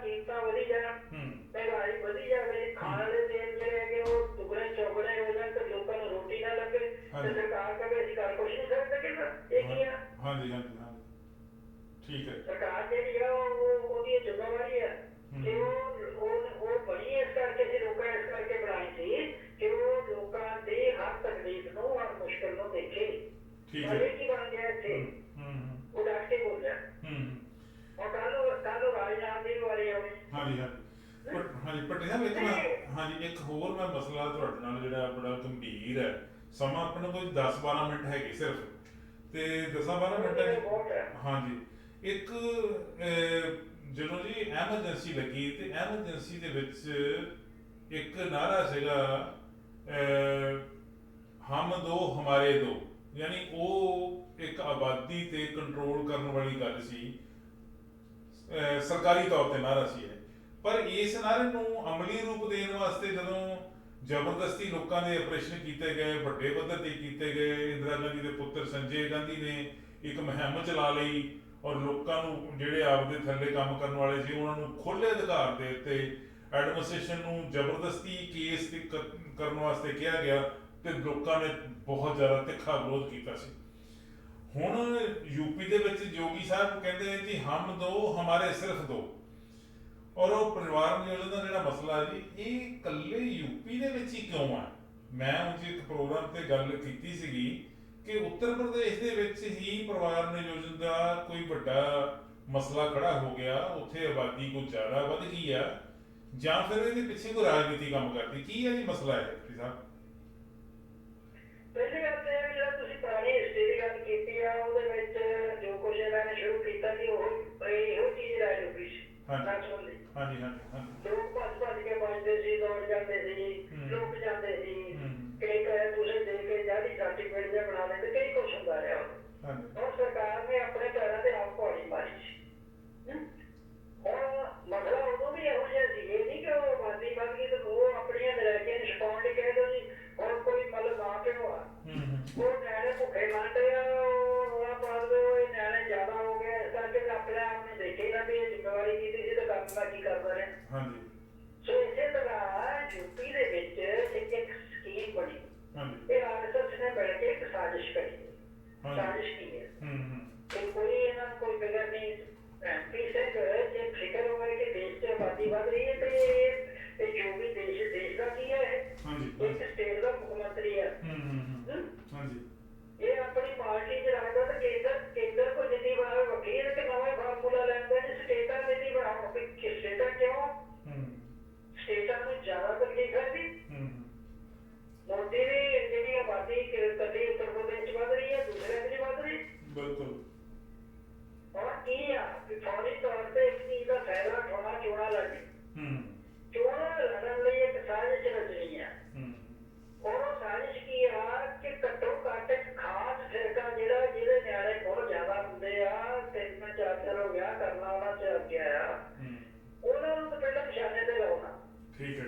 ਇਹ ਸੋਚਦੇ ਆ ਵੀ ਸਾਡੇ ਤਾਂ ਬਾਕੀ ਦੇ ਲੋਕ ਜਿਹੜੇ ਉਹਨਾਂ ਦੇ ਤੁਰਦੇ ਇੱਕ ਦੋ ਇਹਨਾਂ ਨੂੰ ਇਹ ਨਹੀਂ ਪਤਾ ਮੂਰਖਾਂ ਨੂੰ ਕਿ ਪਿੰਡਾਂ ਦੇ ਵਿੱਚ ਜਿਹੜੇ ਲੋਕ ਆ ਪੁਰਾਣੇ ਢੰਗ ਨਾਲ ਰਹਿੰਦੇ ਆ। ਜਿਹੜੀ ਯੋਗੀ ਨੂੰ ਪੁੱਛ ਲੈ ਕਿੰਨੇ ਭੈਣ ਭਰਾ ਸੀ ਤੁਸੀਂ ਉਹ ਇਹ 7 ਭੈਣ ਭਰਾ ਇਹਦਾ ਪਿਓ ਹੀ ਪੁੱਛ ਲਿਆ ਉਹ ਵਿਚਾਰਾ ਨਹੀਂ ਹੋਣਾ, ਉਹ ਹੀ ਪੁੱਛ ਲਿਆ, ਮਾਂ ਹੀ ਪੁੱਛ ਲਿਆ ਵੀ ਇਹ ਕੀ ਕਰਦਾ ਵਾ। ਇਹਦਾ ਮਤਲਬ ਇਹ ਖੁਦ ਹੀ ਆਪਣੇ ਆਪ ਨੂੰ ਕੰਡਮ ਕਰ ਰਿਹਾ। ਠੀਕ ਹੈ। ਮੋਦੀ ਨੂੰ ਪੁੱਛ ਲਿਆ ਕਿੰਨੇ ਭੈਣ ਭਰਾ ਤੁਸੀਂ। ਅਸਲ ਚ ਮੁੱਦਾ ਤਾਂ ਇਹੀ ਆ ਨਾ ਕਿ ਮੁਸਲਿਮ ਭਾਈਚਾਰੇ ਨੂੰ ਕਿਸੇ ਤਰੀਕੇ ਨਾਲ ਜਲੀਲ ਕਰਨਾ। ਹਾਂ ਹੁਣ ਕੀ ਕਹਿ ਕਿ ਮੁਸਲਿਮ ਭਾਈਚਾਰਾ ਨਿਸ਼ਾਨੇ ਤੇ ਨਾ ਉਹਨਾਂ ਨੂੰ ਨੌਕਰੀ ਦਿਓ, ਨਾ ਉਹਨਾਂ ਨੂੰ ਹੋਰ ਸਹੂਲਤ ਦਿਓ। ਕੱਲ ਨੂੰ ਇਹ ਵੀ ਫੈਸਲਾ ਕਰ ਲੈਣਗੇ ਵੀ ਲੈ ਵੀ ਜਿਹੜੇ 2 ਨਿਆਣੇ ਤੋਂ ਵੱਧ ਹੋਏ ਉਹਨੂੰ ਵੋਟ ਪਾਉਣ ਦਾ ਅਧਿਕਾਰ ਵੀ ਹੋ ਲੈਣਾ। ਕੁਛ ਵੀ ਸੰਭਵ ਹੈ। ਸਾਰੀ ਲਿਆ ਉਹ ਨਾਗਰਿਕ ਤੇ ਰਿਹਾ ਹੀ ਨਾ ਐਮਪੀ ਸਿੰਘ। ਉਹਨੇ ਗੁਨਾਹ ਇਹ ਗੁਨਾਹ ਹੈ ਜੇ 2 ਬੱਚੇ ਤੋਂ ਤੀਸਰਾ ਹੋ ਗਿਆ ਫਿਰ ਕੀ ਕਰੋਗੇ? ਇੱਕ ਉਦੋਂ ਦੀ ਖਬਰ ਆ ਗਈ ਜਦੋਂ ਇਹਨੇ ਐਲਾਨ ਕੀਤਾ ਇੱਕ ਪਰਿਵਾਰ ਦੇ ਉੱਤੇ 4 ਇਕੱਠੇ ਨਿਆਣੇ ਹੋਏ। ਹੁਣ ਉਹ ਕਹਿੰਦੇ ਹੁਣ ਪਰਿਵਾਰ ਵੀ ਕੀ ਕਰਨਾ? ਠੀਕ ਹੈ। ਸੋਚੋ ਨਾ ਇਹ ਕਿਸੇ ਦੇ ਹੱਥ 'ਚ ਥੋੜੀ ਹੈ। ਠੀਕ ਹੈ। ਇਹਨਾਂ ਦੇ ਹੱਥ 'ਚ ਝੋਟੂ ਫਿਰਿਆ। ਫਿਰ ਉਹ ਕਹਿੰਦਾ ਵੀ ਜੇ ਕੋਈ ਬੰਦਾ ਵਿਆਹ ਕਰਿਆ ਹੋਵੇ ਉਹਦੇ 2-3 ਨਿਆਣੇ ਹੋਣ ਉਹ ਲੀਡਰ ਬਣ ਜਾਏ ਉਹ ਕਹਿ ਜੋਗਾ ਤੁਹਾਡਾ ਕੀ ਮੈਨੇ ਇਹਦੇ ਨਾਲ ਬਈ ਆਪ ਦਾ ਪਿਛੋਕੜ ਕੀ ਹੈ। ਤੁਸੀਂ ਤਾਂ ਯਾਦ ਹੀ ਨਹੀਂ ਬੈਠ ਦਿੱਤਾ। ਇਸ ਕਰਕੇ ਇੱਕ ਗਿਣੀਮਤੀ ਸਾਜ਼ਿਸ਼ ਦੇਣ ਐਮਪੀ ਸਿੰਘ ਹੋ ਰਿਹਾ, ਹੋਰ ਕੁਛ ਵੀ ਨਹੀਂ ਹੈਗਾ। ਹੋਰ ਇਹਦਾ ਇੰਨਾ ਵਿਰੋਧ ਹੋ ਰਿਹਾ ਆ ਕਿ ਲੋਕ ਜਿਹੜੇ ਹੈਗੇ ਆ ਰਹਿੰਦੀ ਕਸਰ ਇਸ ਫੈਸਲੇ ਨੇ ਕਰ ਲਈ। ਇਹਦੀ ਯੋਜਨਾ ਹੋ ਰਹੀ ਹੈ ਤੇ ਕਹਿੰਦੇ ਵੀ ਹੈ ਕਿ ਇੱਕ ਭਾਈਚਾਰਾ ਜੀ ਉਹਦੀ ਇੰਨੀ ਗਿਣਤੀ ਤੇਜ਼ੀ ਨਾਲ ਵੱਧ ਰਹੀ ਹੈ। ਪਹਿਲਾਂ ਵੀ ਪ੍ਰਚਾਰ ਕਰਦੇ ਆ, ਖਾਸ ਕਰਕੇ ਪ੍ਰਚਾਰ ਕਰਦੀ ਰਹੀ ਆ ਕਿ ਮੁਸਲਮਾਨ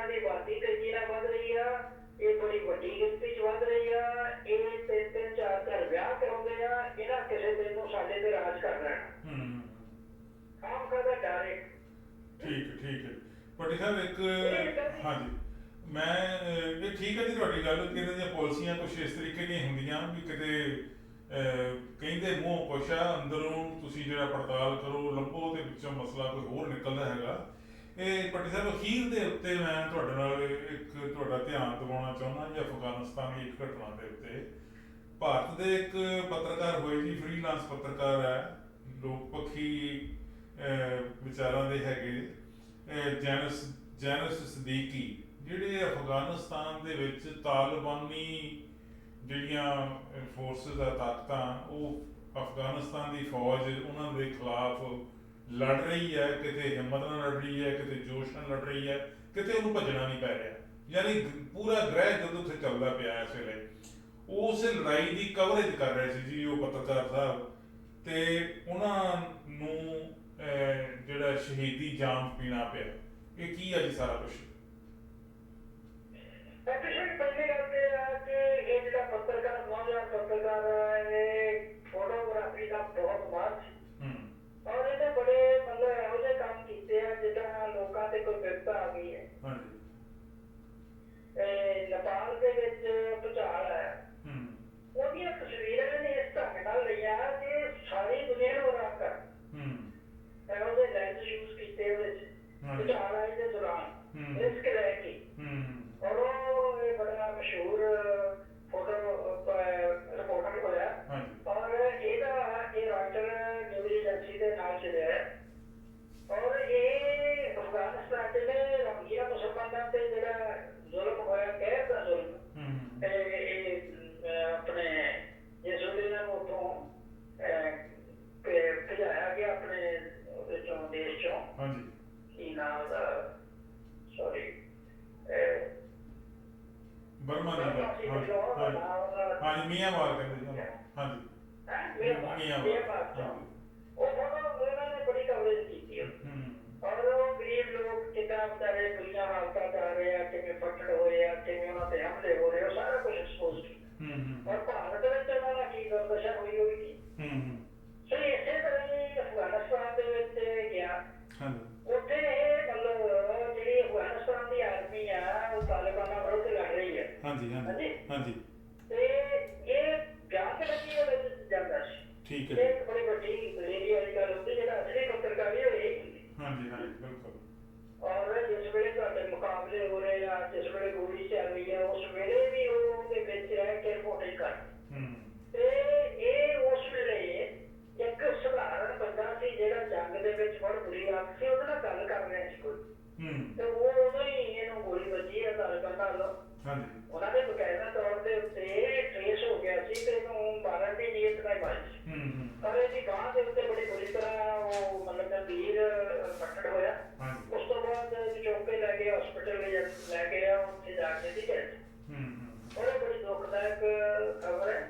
ਇਹ ਇੱਕ ਯੋਧਾ ਸੀ ਇਹੋ ਜਿਹੇ ਪੱਤਰਕਾਰ ਜਿਹੜੇ ਹੈਗੇ ਉਹਨਾਂ ਦੇ ਇੱਕ ਸਿਸਟਮ ਹੁੰਦਾ ਸਾਡਾ ਔਰ ਉਹਦੀ ਸ਼ਹਾਦਤ ਦੇ ਉੱਤੇ ਬਹੁਤ ਅਫਸੋਸ ਹੈ ਸਾਰੀ ਦੁਨੀਆ ਦੀ ਕਿਉਂਕਿ ਇੱਥੇ ਕੈਨੇਡਾ ਦੇ ਵਿੱਚ ਵੀ ਪੱਤਰਕਾਰਾਂ ਦੀਆਂ ਜਿਹੜੀਆਂ ਮੇਨ ਆਰਗੇਨਾਈਜੇਸ਼ਨ ਹੈਗੀਆਂ ਅਮਰੀਕਾ ਚ ਇੰਗਲੈਂਡ ਚ ਉਹਨਾਂ ਨੇ ਵੀ ਇੱਥੇ ਬਹੁਤ ਵੱਡਾ ਅਫਸੋਸ ਪ੍ਰਗਟ ਕੀਤਾ ਔਰ ਉਹਨਾਂ ਨੇ ਇਹ ਗੱਲ ਕਹੀ ਹੈ ਕਿ ਜਿੰਨੇ ਨਜ਼ੀਮੇ ਬਣੇ ਆ ਰੈੱਡ ਕਰਾਸ ਜਿਹੜੀ ਹੈ ਜੰਗ ਲੱਗੀ ਤੇ ਵੀ ਜਦੋਂ ਮਦਦ ਕਰਦੀ ਹੈ ਤੇ ਉਹਦੇ ਤੇ ਅਟੈਕ ਕਰਨਾ ਜਿਹੜਾ ਰਾਸ਼ਟਰੀ ਪੱਧਰ ਤੇ ਜ਼ੁਲਮ ਹੈ। ਪੱਤਰਕਾਰਾਂ ਤੇ ਵੀ ਨਹੀਂ ਹੋਣਾ ਚਾਹੀਦਾ ਜੀ ਇਹ ਗੱਲ ਵੀ ਠੀਕ ਹੈ ਪੱਤਰਕਾਰਾਂ ਨੂੰ ਵੀ ਉਸੇ ਲਾਈਨ 'ਚ ਰੱਖਣਾ ਚਾਹੀਦਾ ਔਰ ਇਹ ਜਿਹੜੇ ਪੱਤਰਕਾਰੀ ਅੱਜ ਭਾਰਤ 'ਚ ਸ਼ੁਰੂ ਹੋਈ ਇਹਨਾਂ ਨੂੰ ਥੋੜੀ ਸੋਚਣ ਤੇ ਸ਼ਰਮ ਆਉਣੀ ਚਾਹੀਦੀ ਇਸ ਗੱਲ ਜਿਹੜੇ ਪੱਤਰਕਾਰੀ ਨੂੰ ਕਲੰਕਿਤ ਕਰ ਰਹੇ ਆ ਲਾਲਚ 'ਚ ਆ ਕੇ ਤੇ ਭੜਕਾਊ ਜਦੋਂ ਕਿਸੇ ਪੱਤਰਕਾਰ ਦੀ ਕਲਮ ਦੇ ਉੱਤੇ ਕੋਈ ਬੰਦੂਕ ਦਾ ਪਹਿਰਾ ਆ ਜਾਵੇ ਤੇ ਜਿਸ ਵੇਲੇ ਉਹਨੂੰ ਲਾਲਚ ਆ ਜਾਏ ਤਾਂ ਉਹ ਕਲਮਾਂ ਜਿਹੜੀਆਂ ਬਾਹਰ ਹੋ ਜਾਂਦੀਆਂ ਉਹ ਤੇ ਹੱਥ ਨਹੀਂ ਰੱਖ ਸਕਦੇ। ਬਿਲਕੁਲ ਤੁਹਾਡੀ ਗੱਲ ਠੀਕ ਹੈ ਬਟ ਸਰ ਬਹੁਤ ਬਹੁਤ ਮਿਹਰਬਾਨੀ ਥੈਂਕ ਯੂ ਵੈਰੀ ਮਚ ਤੁਸੀਂ ਸਮਾਂ ਕੱਢਿਆ ਔਰ ਬੜੀਆਂ ਇੰਪੋਰਟੈਂਟ ਖਬਰਾਂ ਦੇ ਉੱਤੇ ਤੁਸੀਂ ਆਪਣੀ ਟਿੱਪਣੀ ਦਿੱਤੀ ਹੈ ਤੁਹਾਡੇ ਤਹਿ ਦਿਲੋਂ ਸ਼ੁਕਰਗੁਜ਼ਾਰ ਹਾਂ ਜੀ। ਕੱਲ ਸੰਡੇ ਹੈ ਜੀ ਫਿਰ ਪਰਸੋਂ ਨੂੰ ਤੁਹਾਡੇ ਨਾਲ ਦੁਬਾਰਾ ਮੁਲਾਕਾਤ ਕਰਦੇ ਬਹੁਤ ਮਿਹਰਬਾਨੀ। ਓਕੇ ਐਮਪੀ ਸਾਹਿਬ ਬਹੁਤ ਬਹੁਤ ਸ਼ੁਕਰੀਆ ਥੈਂਕ ਯੂ।